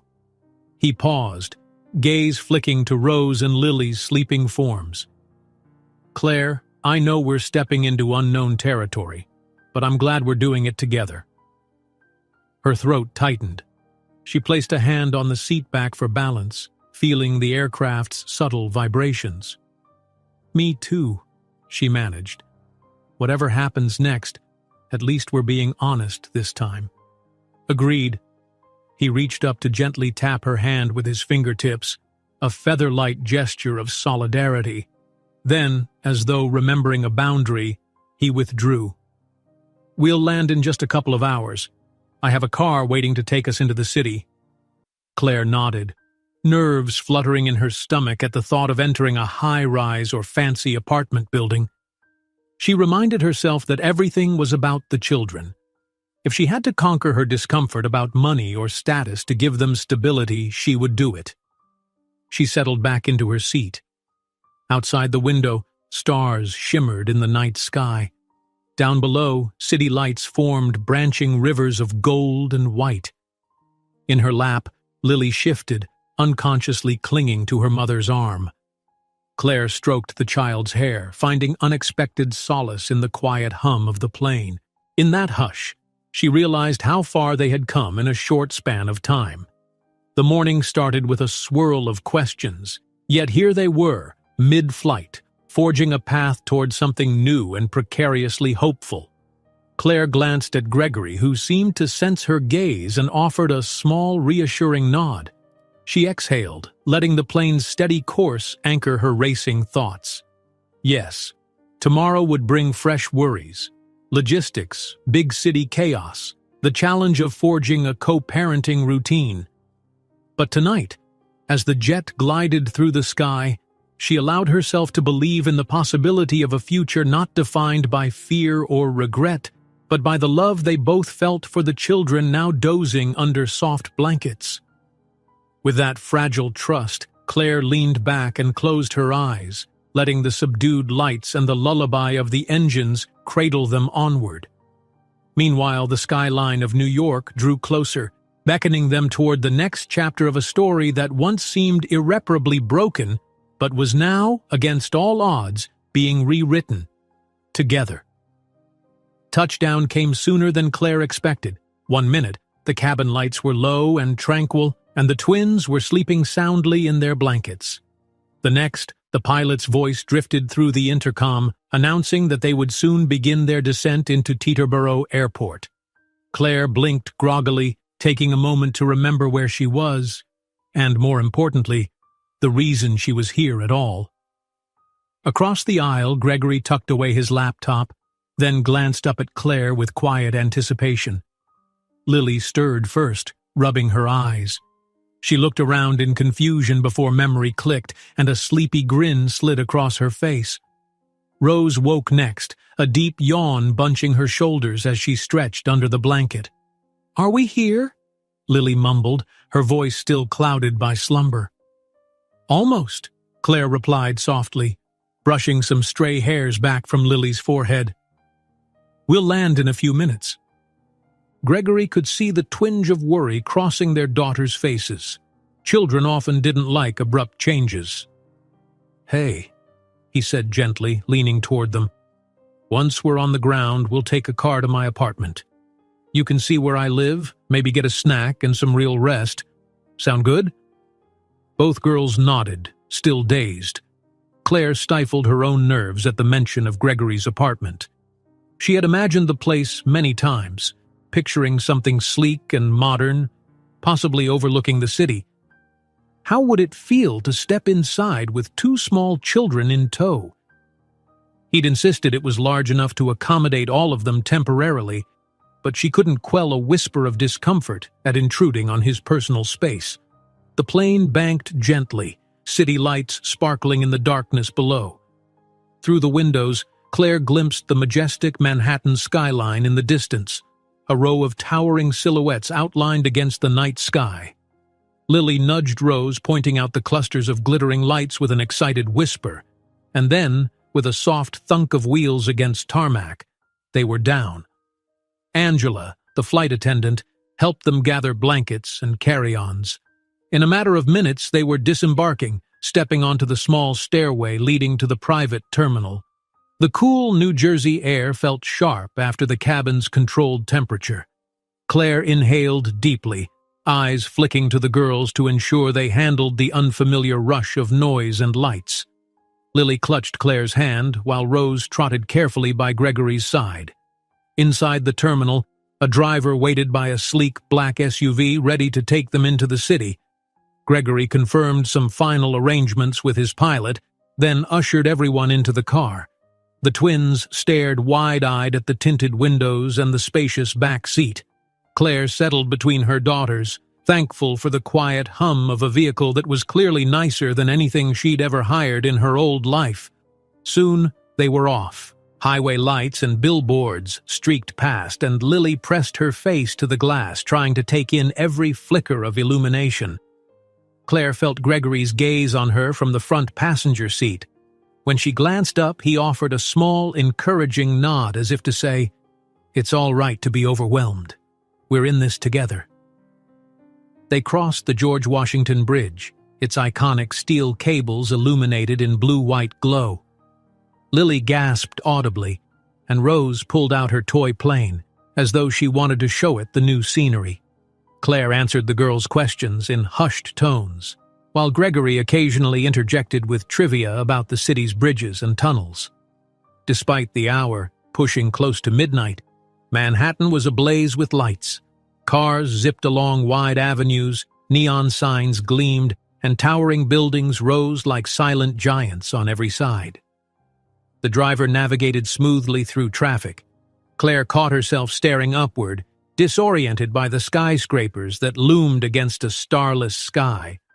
Once upon a time, she'd dreamed of living in a big city with Gregory, though back then, big city meant somewhere else. Now here she was, with two children pulling up to a polished high-rise that had an air of quiet luxury. Gregory's apartment building stood near Columbus Circle, where the dim glow of streetlights revealed the fringe of Central Park just across the way. The SUV paused at a discreet entrance, and the doorman, a courteous older man, quickly emerged to assist with baggage. Claire felt a spike of self-consciousness. She'd grown used to dingy apartments and budget motels. Now, a uniformed staff member was welcoming her as a guest in Gregory Caldwell's place. Gregory stepped out first, gently directing the driver where to place the luggage. Then he opened the door for the twins, who stumbled out in sleepy awe. Rose looked up at the tall glass doors reflecting the glow from inside. "It's so big," she whispered, sounding more reverent than afraid. He crouched beside them, a reassuring hand on each child's shoulder. "It's just a building, but it's home," he said softly. "Come on, I'll show you the lobby." Claire followed, heart thudding as she scooped up a yawning Lily. The building's doorman tipped his hat politely. Once inside, the lobby's marble floors and tasteful artwork almost made Claire shiver with intimidation. A single security guard gave Gregory a nod, apparently familiar with him. Gregory, still holding Rose's hand, led them to a private elevator, which opened after he swiped a small key card.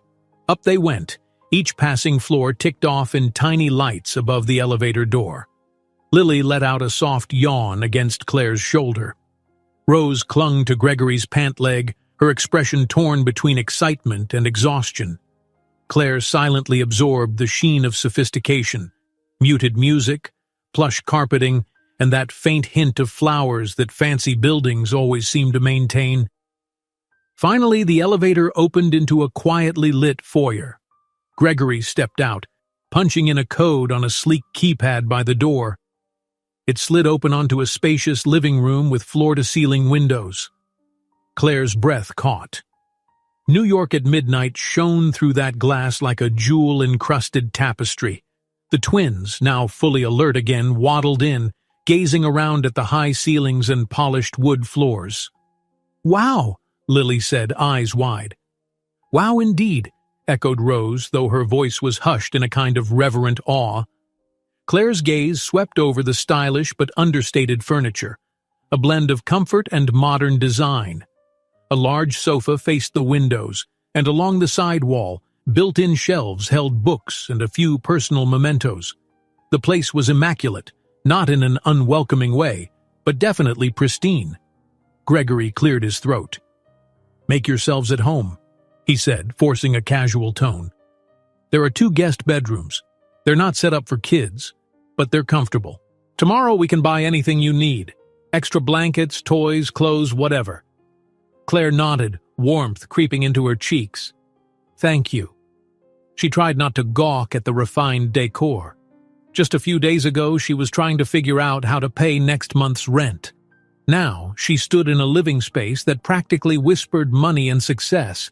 She reminded herself to stay calm for the girls' sake. She turned to the twins, who were half limp with sleepiness. Let's get you into PJs, she suggested, setting Lily down gently on the couch. You can see more of the apartment tomorrow when you're rested. Gregory moved to help, guiding Rose by the hand. Claire dug pajamas from the carry-on while he showed them down a short hallway to a guest room with a queen bed and soft lamps. Rose gazed at the neat white comforter, then climbed up with hesitant curiosity. Lily followed, dragging her teddy. Claire busied herself in the adjoining bathroom, pulling out toothbrushes and child-safe toothpaste, letting the girls line up for a quick brush before bedtime. Throughout the routine, Gregory lingered on the edge, unsure whether to dive in or step aside. At one point, Lily held up her arms in a universal sign of "pick me up," and he instinctively obliged, hoisting her onto his hip. She looped small arms around his neck and yawned contentedly, as if already comfortable in her father's embrace. Claire saw the stunned joy in Gregory's eyes as he carried Lily back into the guest room, gently placing her beside Rose. Okay, Claire said softly, tucking blankets around them. We're in a new place, but it's safe. Right across the hall is Daddy's room. She glanced at Gregory, who offered a confirming nod. And I'll be just next door. If you wake up in the night, just call. We'll come right away. Rose let out a small, contented sigh, half closing her eyes. Lily whispered, Daddy, will you check on us too?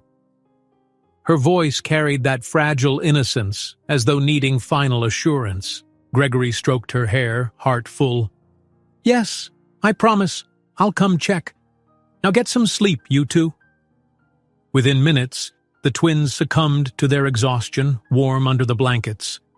Claire lingered, watching them breathe in quiet tandem, her heart swelling with gratitude that this transition had gone smoother than she dared hope. Finally, she and Gregory retreated into the hallway, leaving the door partially ajar so they could hear if the girls stirred.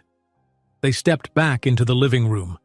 A hush settled between them, punctuated by the faint hum of traffic far below. From here, the city lights gleamed like scattered diamonds. Claire turned to Gregory, hugging herself. This is beautiful, she murmured, her voice echoing slightly in the open space. He managed a small smile, though his eyes held a touch of self-consciousness. I worked a lot to afford it, he said. But if I'm honest, it never really felt like home. Just a place to come back to after business trips. Maybe that changes now. Claire shifted uneasily, torn between admiration and an old resentment of their class differences. Resentment she'd tried to bury. It's lovely, she repeated, and the girls will be happy here. Thank you for opening your home like this. He slid his hands into his pockets. It's their home as long as you'll allow it. You too, Claire. Emotion tightened her throat. She managed a nod. I'll sleep in the other guest room tonight, she said quietly, uncertain about boundaries. But tomorrow we should talk more about everything. Agreed, Gregory answered. He hesitated, then gently touched her arm, the gesture warm but hesitant. Get some rest. We'll figure it out step by step. We've come a long way already. She offered him a half-smile, exhaustion creeping up her bones. Right. Good night, Gregory. Good night, Claire. He released her arm, letting her slip down the hall to the second guest room. Once alone, he glanced around at the apartment, feeling the absence of her presence immediately. For years, he'd lived in careful solitude, orchestrating every detail of his life. Now 2 small children were fast asleep under his roof, and the woman he'd never stopped loving, despite everything, was here too. Quietly, he switched off the living room lamp. Before heading to his own room, he paused at the doorway to the twins' space. They slept soundly, identical heads nestled on matching pillows, secure in the knowledge that both parents were near. Gregory's heart clenched with an unfamiliar sense of completeness. He stepped into his bedroom, slipping off his shoes. The city glowed beyond the wide windows, distant sirens and horns reminding him that New York never really slept. Tonight, though, he felt a calm unlike any he'd known.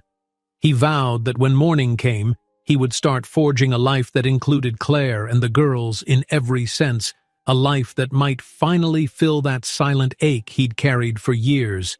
And so, with weary optimism, he lay down in the darkness, letting the soft hum of the city lull him. Somewhere in the next room, Claire and their daughters were settling into dreams, unaware of how the gears of fate were still turning. Tomorrow promised challenges, but tonight they had safely arrived. It was a beginning, or perhaps a second chance, born of pain, tempered by love, and carrying with it the quiet, persistent hope that a family, once broken, could be made whole again. Sunlight streamed across the high-rise windows, painting long, golden rectangles over the gleaming hardwood floors. Gregory woke earlier than usual, a vague sense of excitement fluttering in his chest. His gaze drifted toward the cityscape outside. Morning traffic rolled along the avenues below, and beyond that, the soft green canopy of Central Park stirred in a gentle breeze. The world was awake, but for the first time in years, Gregory felt more than just a passing obligation to join it. He actually felt anticipation. He rose, changed into casual slacks and a light sweater, then padded down the hallway. The door to the guest room where the girls slept was still ajar just as he'd left it. Pausing, he peered inside. Rose and Lily lay tangled in blankets, their small bodies angled in typical childlike chaos. Lily half sideways, Rose sprawled diagonally. The sight made him smile. He wondered what they dreamed about, maybe big planes, city lights, or adventures with stuffed animals. Next door, the second guest room housed Claire. The door was closed, giving no hint whether she was awake or still lost in slumber. A subtle wave of nerves passed through Gregory at the thought of greeting her in his home. But that was the new reality, wasn't it?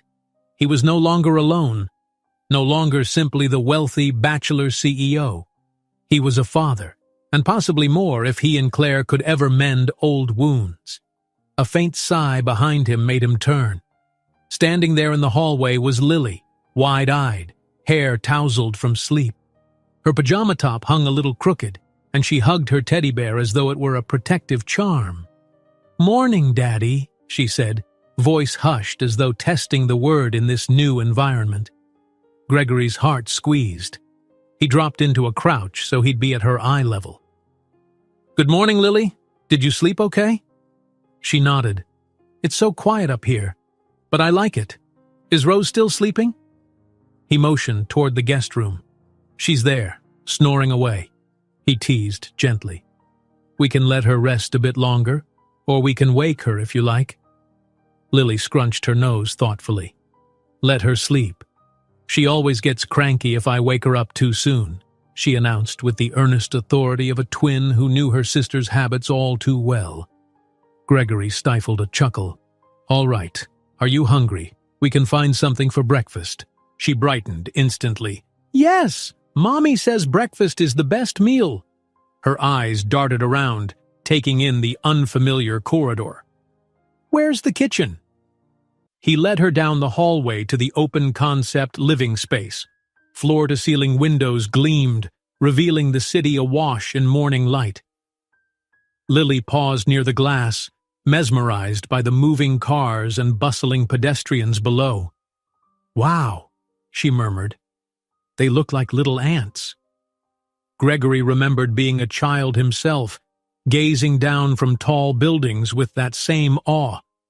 "Yeah," he agreed softly, "it's kind of fun to watch." Stepping over to the kitchen island, he rummaged in the cabinets. He rarely cooked more than the occasional quick meal, Most of his at-home dining had come from takeout. Still, there was coffee, cereal, milk, and some basics. Lily's gaze scanned the neat rows of dishes, the gleaming countertops. "It's so clean," she observed, wrinkling her nose. "Where's your messy cupboard for snacks?" Gregory swallowed a laugh. "I guess I don't have many snacks at the moment. We can fix that. Maybe we'll go grocery shopping today, okay?" She nodded with absolute seriousness, as though grocery shopping was a grand adventure. "Okay," she echoed, perching on a tall stool by the kitchen island. Gregory placed a bowl of cereal in front of her, plus a small glass of orange juice. The simplest of meals, yet Lily's eyes lit up. She began to eat with gusto. Just then, soft footsteps approached. Claire emerged from the hallway, looking a bit shy in yesterday's jeans and a simple navy t-shirt. Her hair was loosely pulled back. Even in the morning light, sleep still in her expression, she radiated a gentle warmth that made Gregory's chest tighten. "Morning," she greeted quietly, glancing from Lily's content form to Gregory. "You two are up early." "We're hungry," Lily declared, mouth half full with cereal. "Daddy said we can buy snacks later." Claire smiled, stepping toward them. The swirl of half-awkwardness remained, but also a sense of shared purpose. She brushed a hand over Lily's hair. "Good plan. We can get fruit, yogurt, all sorts of breakfast items." Gregory ducked behind the kitchen counter to prepare coffee. "I'll make you some coffee," he offered to Claire, remembering her old habit of 2 cups a day from college days. He'd teased her then, calling her a coffee addict. She'd teased him back, calling him a workaholic. He remembered that give and take with a bittersweet pang. "Thank you," she said, leaning against the island. Lily munched happily, the only sound in the otherwise hushed apartment.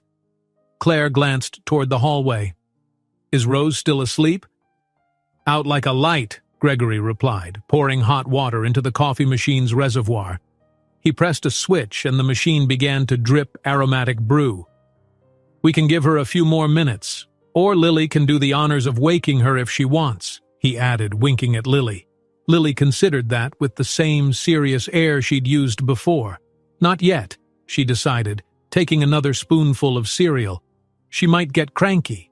Claire and Gregory shared an amused look, the kind that parents exchange when their child unknowingly reveals a quirk of daily life. For a moment, it was easy to forget the 5-year chasm that had separated them. The fleeting sense of family enveloped them, like a fragile bubble of warmth. Claire helped Lily set her bowl in the sink once she finished. "Do you want more?" she asked her daughter, who shook her head. "I want to see the rest of the house," Lily declared, sliding off the stool. Before Gregory or Claire could respond, she scampered toward the living room, teddy in hand, enthralled by the wide windows and the uncharted corners of Gregory's apartment. Claire's eyes flicked to Gregory, a nervous question evident in her gaze. He nodded reassuringly. "It's safe. The balcony doors are locked, and I don't keep anything dangerous out in the open." Then he added more softly, "She's welcome to explore. Both of them are. This is their home now, too, even if just for a while." Claire exhaled, half smiling as she poured herself a mug of coffee. "Thanks for that. It's really generous." He watched her, noticing the way she fidgeted, a sign of unease. "You okay?" he asked gently, leaning on the counter. "I know it's a big change." She met his gaze, cheeks coloring a bit. "I'm fine, just getting used to it. This place is so nice, I feel like I might break something if I breathe too hard." She let out a self-conscious laugh. "We'll adapt, and I know the girls will love it here once they settle in."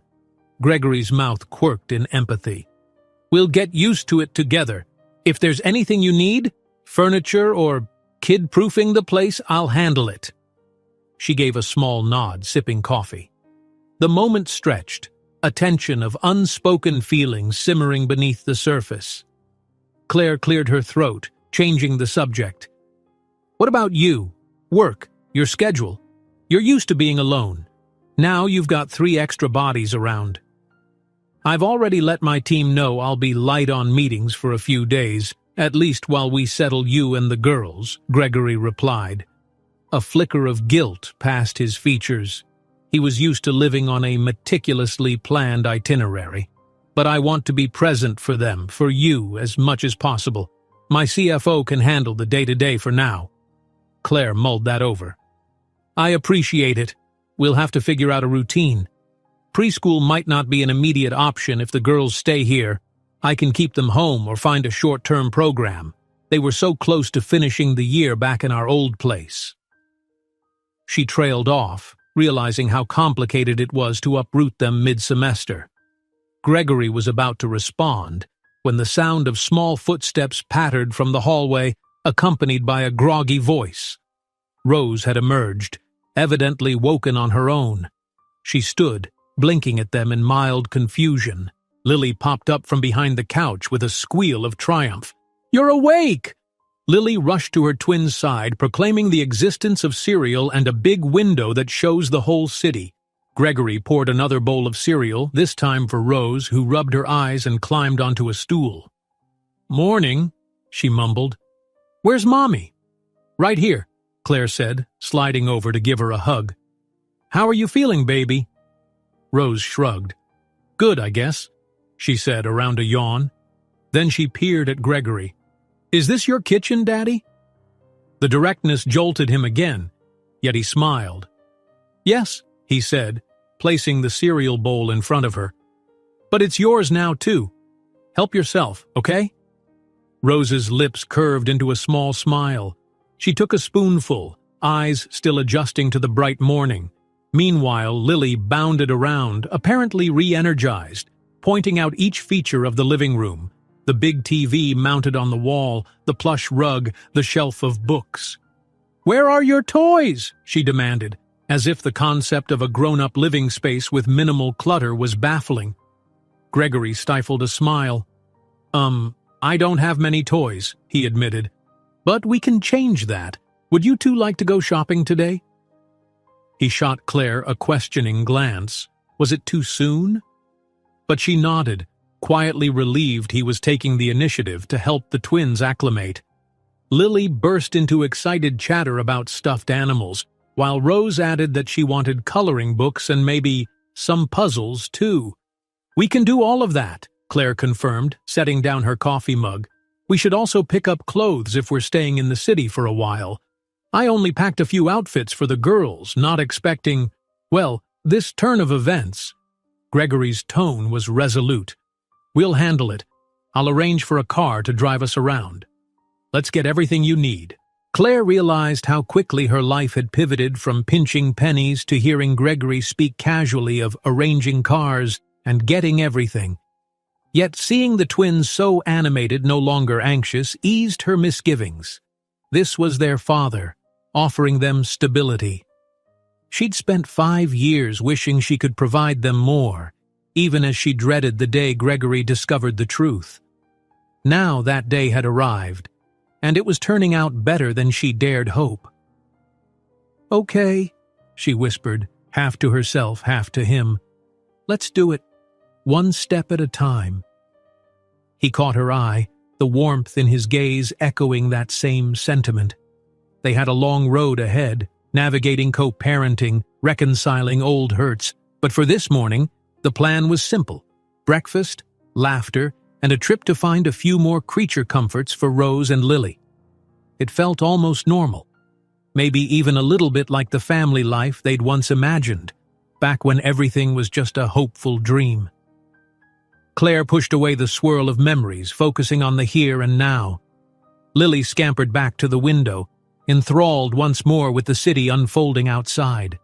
Rose finished her cereal, then hopped off the stool asking if they could go see the park. Gregory glanced at the clock, considering. "We could do that after shopping," he suggested, smiling at Claire. "Weather's beautiful. Let's make it a day of exploring." Claire's heart lifted, buoyed by the sparkle in Rose's eyes. "Yes," she agreed quietly. "Let's go see the park after we shop." She looked at Gregory, and for a moment they shared a glance heavy with a fragile sort of promise. The city beyond the windows beckoned, humming with possibilities. And in that warm apartment above the Manhattan streets, 4 lives converged in cautious hope. They were bound by an unspoken resolution to build something worthy of the 2 little girls who were seeing the world and their father for the first time. And in so doing, perhaps they might find a path to healing old scars, forging a new beginning that neither had dared believe was possible. Gregory made a quick call to arrange a driver, and within the hour, the 4 of them were stepping out of the high-rise into a warm, late spring morning. The sun shone brightly, and although the city pulsed with its usual commotion, something in the air felt fresh, a sense of possibility that each of them felt, if in different ways. For Rose and Lily, this was the first true glimpse of New York City at ground level. As they exited the lobby, both girls clung to Claire's hands, eyes darting around in awe. Taxis honked, passers-by flowed along the sidewalks, and towering buildings cast deep shadows across the street. The girls exchanged excited glances. This was a world so big, so different from the quiet coastal town they'd left behind. "Look at all the cars!" Lily exclaimed, peering at the line of yellow taxis. She bounced on her toes. "Mommy, do you see how fast they go?" Claire nodded, smiling. She was keenly aware that they needed to watch the twins carefully in such a busy environment. "I see, sweetie. But hold my hand tight, okay? City streets can be crowded." Rose pointed across the street to a hot dog cart. "That man is selling food," she observed, curiosity mixing with the lingering shyness she tended to show in unfamiliar places. Gregory gently steered them toward a waiting SUV. "We can try one later if you want," he offered with a smile. "They call them street hot dogs. But first, let's get some shopping out of the way." Lily and Rose exchanged gleeful looks as though this was already shaping up to be the best day ever. New toys, hot dogs, city sights. They clambered into the vehicle, Claire helping them with seat belts. Gregory slid into the passenger seat, nodding at the driver. The ride to the department store took only a few minutes. Every block seemed to bring new marvels, towering statues, window displays, more people than the twins had likely seen in a month back home. Claire noticed how their eyes sparkled. She felt a pang of guilt that she hadn't been able to give them such experiences before. But Gregory's presence, calmly explaining landmarks and pointing out interesting sights, soothed that regret. Perhaps it was time to embrace this new chapter instead of mourning past opportunities. They arrived at a large multi-story store known for its comprehensive children's section. Claire felt a moment of hesitation as they passed through the glass doors. This place exuded affluence and style, not exactly the thrift shops she'd frequented. But the twins squealed with delight at the colorful displays, and Gregory gently squeezed Claire's shoulder in reassurance, guiding them inside. The morning passed in a blur of selections: t-shirts, jeans, dresses for warmer weather, a couple of sneakers in the right sizes. The store associates were polite, offering help and measuring Lily's and Rose's feet. Lily insisted on shoes with bright sparkles, and Rose was drawn to a pastel sweater with little embroidered flowers. Claire hovered near the price tags, fretting silently. Each item was more than she'd usually pay for an entire outfit. Yet Gregory remained unflustered, easing each purchase along as if it were the most natural thing in the world. At one point, Lily pointed at a display of ruffled skirts. She ran her hands over them with an almost reverent awe. "So pretty, Mommy." Claire understood that Lily had never worn anything quite so fancy. She glanced at Gregory, uncertain if they should indulge in something that felt purely frivolous, but he only smiled and nodded. "They can each pick something special," he said quietly to Claire. "If that's okay with you." A rush of tenderness washed through her. "Of course," she whispered. "Thank you." Each twin emerged from the children's dressing area beaming, Lily in a sparkly purple skirt, Rose in a soft pink sundress with pockets. Claire felt tears prick her eyes. They looked so happy, so confident. When Lily did a little twirl, Gregory applauded with genuine enthusiasm. She ran to him, giggling, and he lifted her into a hug. "Look at you," he murmured, tone full of wonder. "All dressed up. You two are making this store look better than ever." Rose shyly nestled against Claire's side, sneaking peeks at the frilly outfit. Claire stroked her hair, marveling at how something as simple as a new dress could elicit such pure joy. She couldn't deny that Gregory's willingness to indulge them, without conditions, without exasperation, warmed a long, frozen corner of her heart. They finished with clothes and moved to the toy section. Here, the children's eyes widened to near comical proportions. Plush animals, art supplies, puzzles and games beckoned from every aisle. Lily zigzagged from shelf to shelf, squealing about stuffed cats or rainbow-colored building blocks. Rose was more methodical, carefully comparing puzzle designs. Claire and Gregory trailed behind them, exchanging small smiles. "Are we overdoing it?" Claire asked softly, watching Lily try to hug 3 plush toys at once. Gregory considered. "Maybe a little," he admitted, smiling. "But it's their first day in the city. I want them to feel welcome, not worried about every penny. We can set limits soon, I promise. For today," he trailed off, a hint of regret sneaking into his voice. "I've missed so much of their lives. I just want to see them smile." The sadness in his tone tugged at Claire. She recalled the nights she'd rocked the twins to sleep, wishing Gregory were there. They could never rewind the clock, but perhaps small gestures now could help bridge the gap.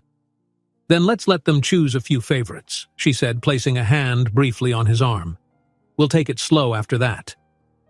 They left the store an hour later, arms full of shopping bags. The driver helped them load everything into the SUV's trunk. The twins flopped onto the back seat, munching on small snacks the store had gifted them, tiny pretzels and juice. Claire gazed out at the busy street, contemplating how much her life had changed in mere days. The idea of returning to their old coastal apartment now felt surreal, yet the question still gnawed. Was all this just a fleeting reprieve, or could it become a stable reality? The thought must have shown on her face because Gregory glanced over from the front passenger seat. "Everything okay?" he asked gently as the driver pulled away. She managed a weak smile. "Yes, just digesting. It's a lot to process. But the girls are happy, so I can't complain." He nodded in quiet understanding. "We'll take it at your pace," he promised. "And theirs. If you get overwhelmed, let me know." She exhaled, appreciation warming her chest. "Thank you." They reached Central Park next, leaving the SUV to amble along the park's winding paths on foot. The midday sun glinted off skyscrapers that rimmed the park's edges, but within the lush greenery, the city's cacophony dulled. Children ran after pigeons, couples rowed small boats on the lake, and buskers strummed guitars at benches along the walkways. Rose and Lily took it all in with wide eyes. Lily spotted a bubble-blowing street performer near a statue. She pulled Claire's hand, begging to go closer. Gregory trailed them, occasionally meeting Claire's gaze as if to say, "This is amazing, isn't it?" She couldn't argue. The twins scampered after the drifting soap bubbles, squealing whenever one popped near their noses. They wandered deeper into the park, pausing by a small playground. Rose and Lily dashed to the swings and Claire gave them gentle pushes. Gregory stood a bit to the side, arms folded, a blend of protectiveness and mild uncertainty. He leaned in when Lily insisted he give her a higher push. Claire watched him, smiling at his tentative but eager attempts at fatherhood, catching Lily at the right moment, leaning down to tie Rose's shoelace, offering them a sip from a water bottle he'd brought along. Claire remembered the few times in college they'd daydreamed about maybe one day taking their future children on picnics or traveling the world as a family. She'd let herself imagine that life, not knowing their relationship would be shattered before such dreams could root. Yet, here they were, after all. Perhaps the road was twisted, but they'd arrived at a version of that dream, at least for now. They ate lunch from a nearby cart, hot dogs as promised, plus pretzels and lemonade. Rose dripped mustard on her new dress, giggling in apology. Lily tried to chase a squirrel, squealing when it darted up a tree. Claire helped them clean sticky fingers with wet wipes, still a bit dazed by the swirl of new memories they were creating. Gregory smirked at the mustard stain on Rose's dress, gently dabbing it with a napkin. After lunch, they strolled slowly back toward the park's exit. Lily grew tired, rubbing her eyes. Claire hoisted her for a bit, but Gregory soon offered to carry her, and Lily all but melted into his shoulder. Rose, yawning as well, held Claire's hand more tightly now, her earlier vigor settling into content exhaustion. Back in the SUV, Claire realized the girls were dozing off, heads lolling. Gregory caught her eye in the rearview mirror, a gentle smile curling his lips. She felt a pang of gratitude as he mouthed, "They had fun," without making a sound. She nodded, resting a hand on Rose's knee. Indeed, they had. A day that felt normal, joyful, not overshadowed by old wounds or new uncertainties. They reached the apartment, where the doorman welcomed them back. Lily stirred enough to stagger inside the lobby with Gregory's help, while Claire guided Rose, who was half asleep. They rode the elevator up, and Rose mumbled something about wanting to snuggle her new plush bunny. Claire assured her it was in one of the shopping bags, safely waiting in the apartment. Inside the doorway, Gregory set Lily on her feet, fishing the plush toys from their bags.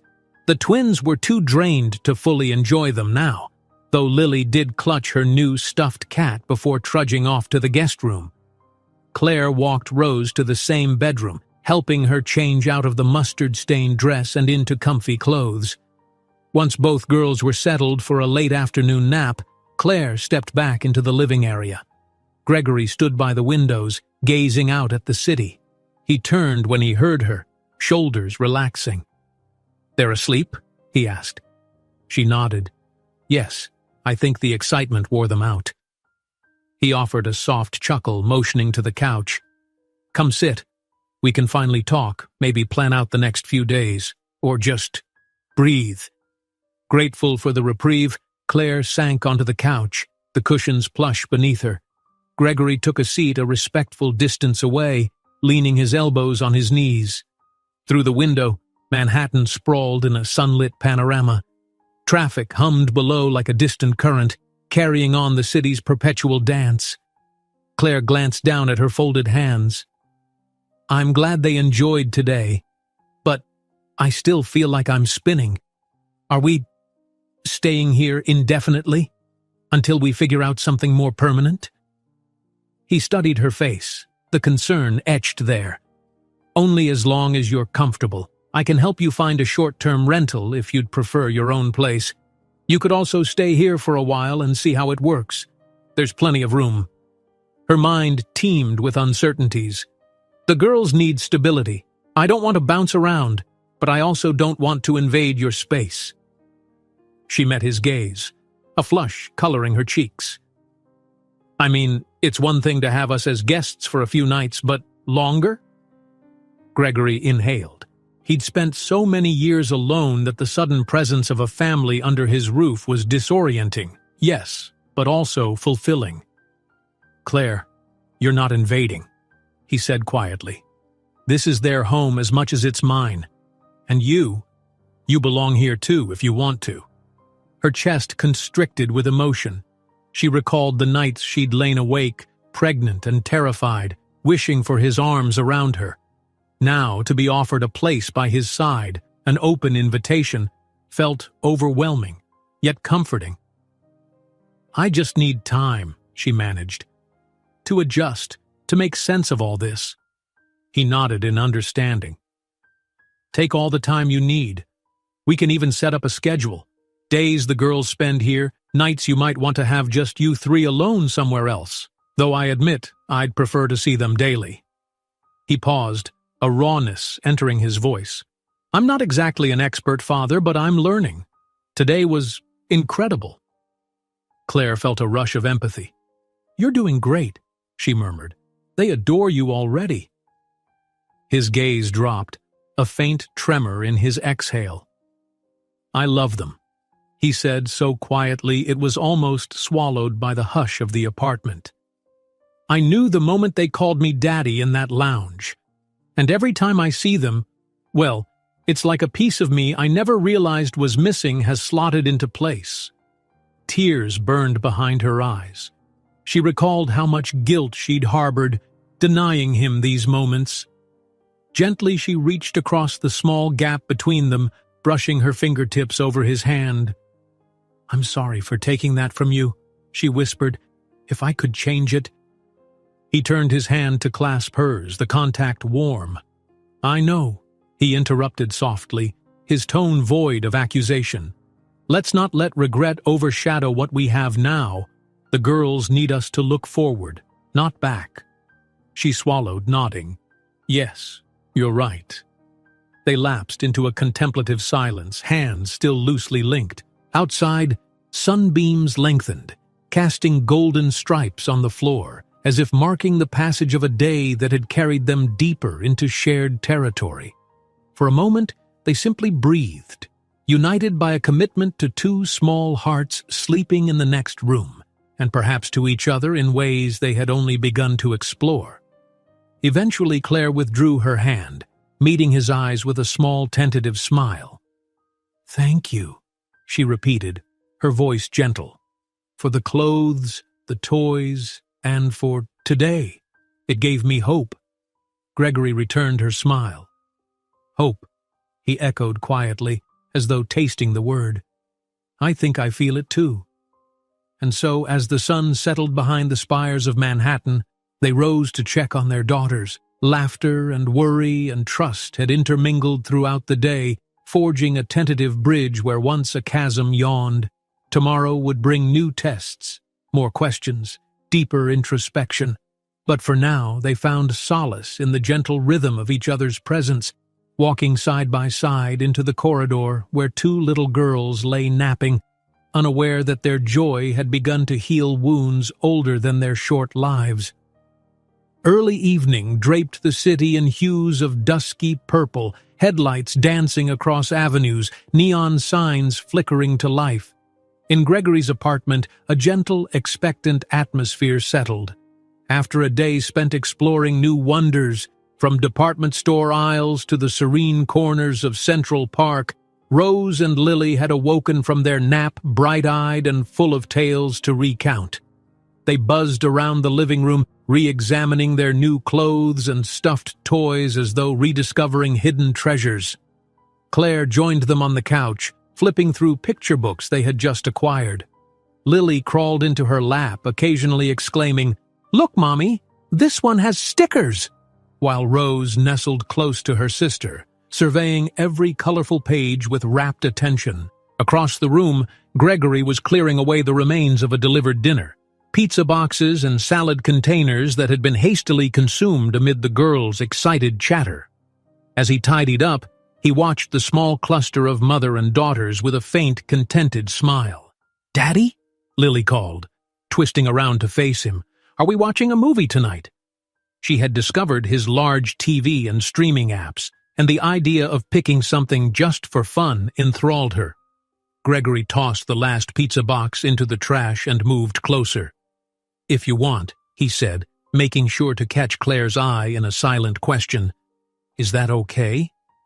She nodded, and he continued, "Any particular movie in mind?" Lily and Rose exchanged glances.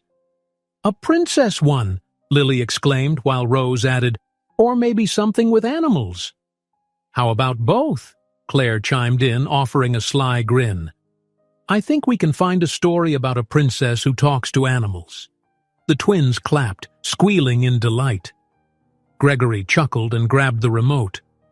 "All right," he said, navigating the menu. "A princess who talks to animals, coming right up." He paused, voice softening. "But we won't stay up too late, okay? We've got another busy day tomorrow."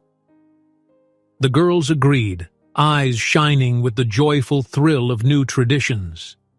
As Gregory flipped through the streaming options, Claire briefly left the couch to fetch pillows and blankets from the linen closet.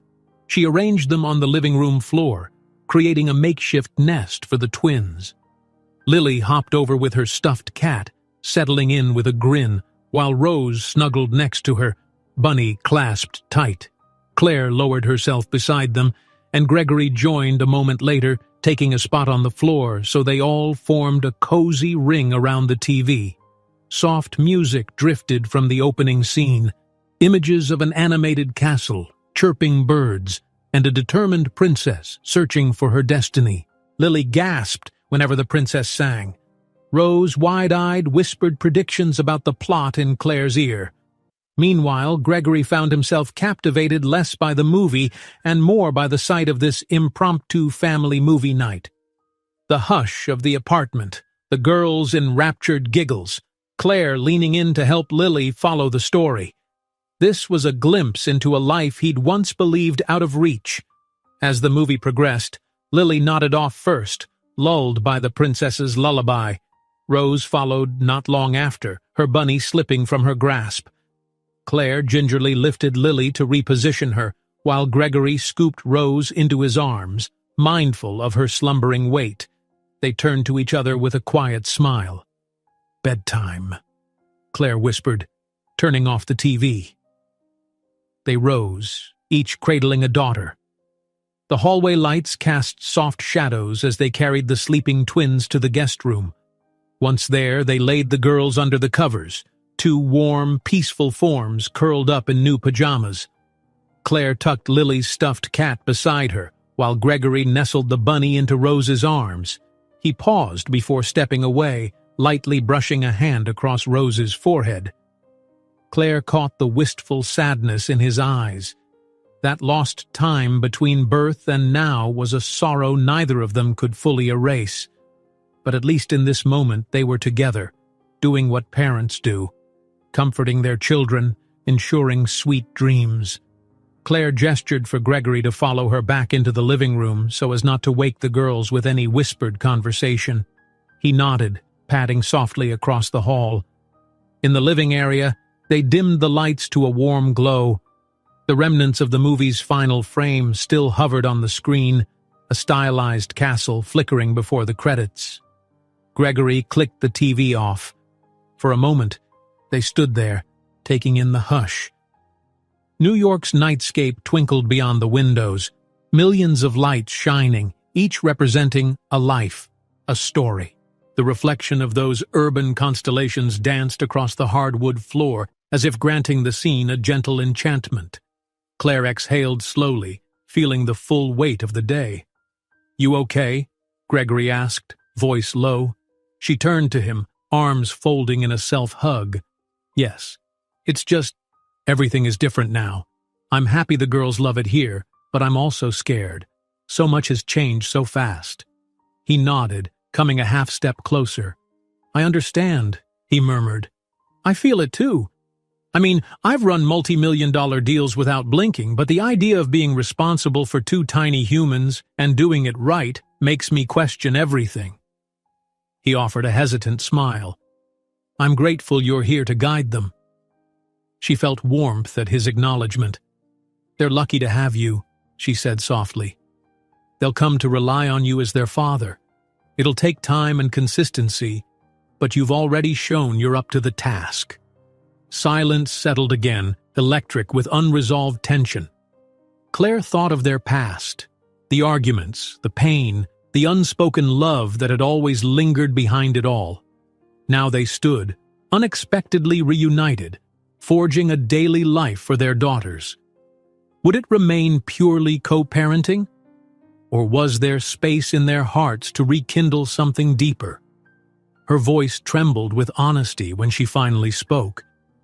"Gregory, I know we're focused on the girls, and that's right. But where does that leave us, you and me?" Her cheeks warmed at her own directness, but the question burned inside her. He looked at her, expression solemn. "I've been wondering the same. I never stopped." He cut himself off, inhaling shakily. "I never stopped caring about you. That's the truth. But I also carry anger, regrets for how it all happened. I'm trying to forgive, to understand." His voice faltered, showing a vulnerability that contrasted with his typical composure. Claire's heart pounded. She recalled how he used to hold her hand during college walks, how they'd whispered about a future that felt so close and then vanished. "I'm sorry," she repeated, tears threatening. "I'll never forgive myself for not involving you from the start, but I was terrified and foolish. I just hope someday you can see past that. Maybe see me again, not just the mistakes." He hesitated, then gently took her hand. His palm felt warm, steady. "I do see you, Claire," he said, voice hushed. "Not just the mistakes, but the woman who fought to protect our children, even if she made flawed choices, and the woman I once loved, maybe still love, if we can rebuild trust. But I don't want to force anything. I just want us to be honest, to see if something real can grow from here." Emotions swelled in her chest, relief, longing, fear. She clasped his hand more firmly, her breath unsteady. "Honesty," she echoed, eyes glistening. "I can do that. I want to try, Gregory. For them, for us. We deserve to see if the love we had can live again in a new way." A fragile smile curved his lips. He drew her closer, free hand tentatively brushing her cheek. She leaned into the touch, tears slipping free at the gentleness she'd craved for so long. When he leaned in, pressing his forehead softly against hers, neither spoke. The closeness said enough. For a long minute, they stood like that, two hearts grappling with old wounds and new possibilities. Outside, the traffic murmured. The city glimmered. Behind the doors of the guest room, Rose and Lily slept, unaware of the quiet turning point unfolding. Eventually, Gregory stepped back, brushing a tear from Claire's cheek with his thumb. "You must be exhausted," he said, voice thick with emotion. "Let's get some rest. We can take this one day at a time." Claire nodded, eyes damp yet bright. "One day at a time." She turned, heading for the hallway. At its threshold, she paused to look back. He stood there, tall in the city's glow, an open vulnerability across his face. She knew the road ahead would be neither simple nor guaranteed. They would have to navigate the demands of parenthood, the complexities of their personal histories, the potential backlash of melding their once separate worlds. But in that moment, she believed in a hopeful path. They weren't the same naive college students who once dreamed of building an empire together, nor the frightened, angry pair who had parted without closure. They were two people forever linked by love, both for each other and for the twin daughters dozing in the next room. "Good night," she whispered, a small smile trembling on her lips. He returned the smile, a world of understanding in his gaze. "Good night, Claire." She disappeared down the hall, leaving him to switch off the living room lights. Darkness settled, but it felt peaceful. A quiet confidence filled him, like the hush after a long-awaited resolution. The next few days, weeks, months, there would be challenges. But for now, the Caldwell apartment was no longer a space of lonely success. It thrummed with laughter, the patter of small feet, the promise of a future built around the family they were rediscovering. Stepping into his own room, Gregory closed the door softly, mind already drifting to the morning to come. How Lily and Rose would bounce out of bed, how Claire might greet him with that cautious, hopeful smile, how the city outside their windows would shine just a bit brighter for the love they were choosing to nurture. And as he lay his head on the pillow, letting the city's distant hum lull him, he thought of the word Claire used. Hope. Yes, that was the right name for this path. They had found it in the airport lounge and carried it through every step since. Now, it glowed quietly in the night, guiding them onward, together. If you enjoyed this story, don't miss the next one. Just click on the screen.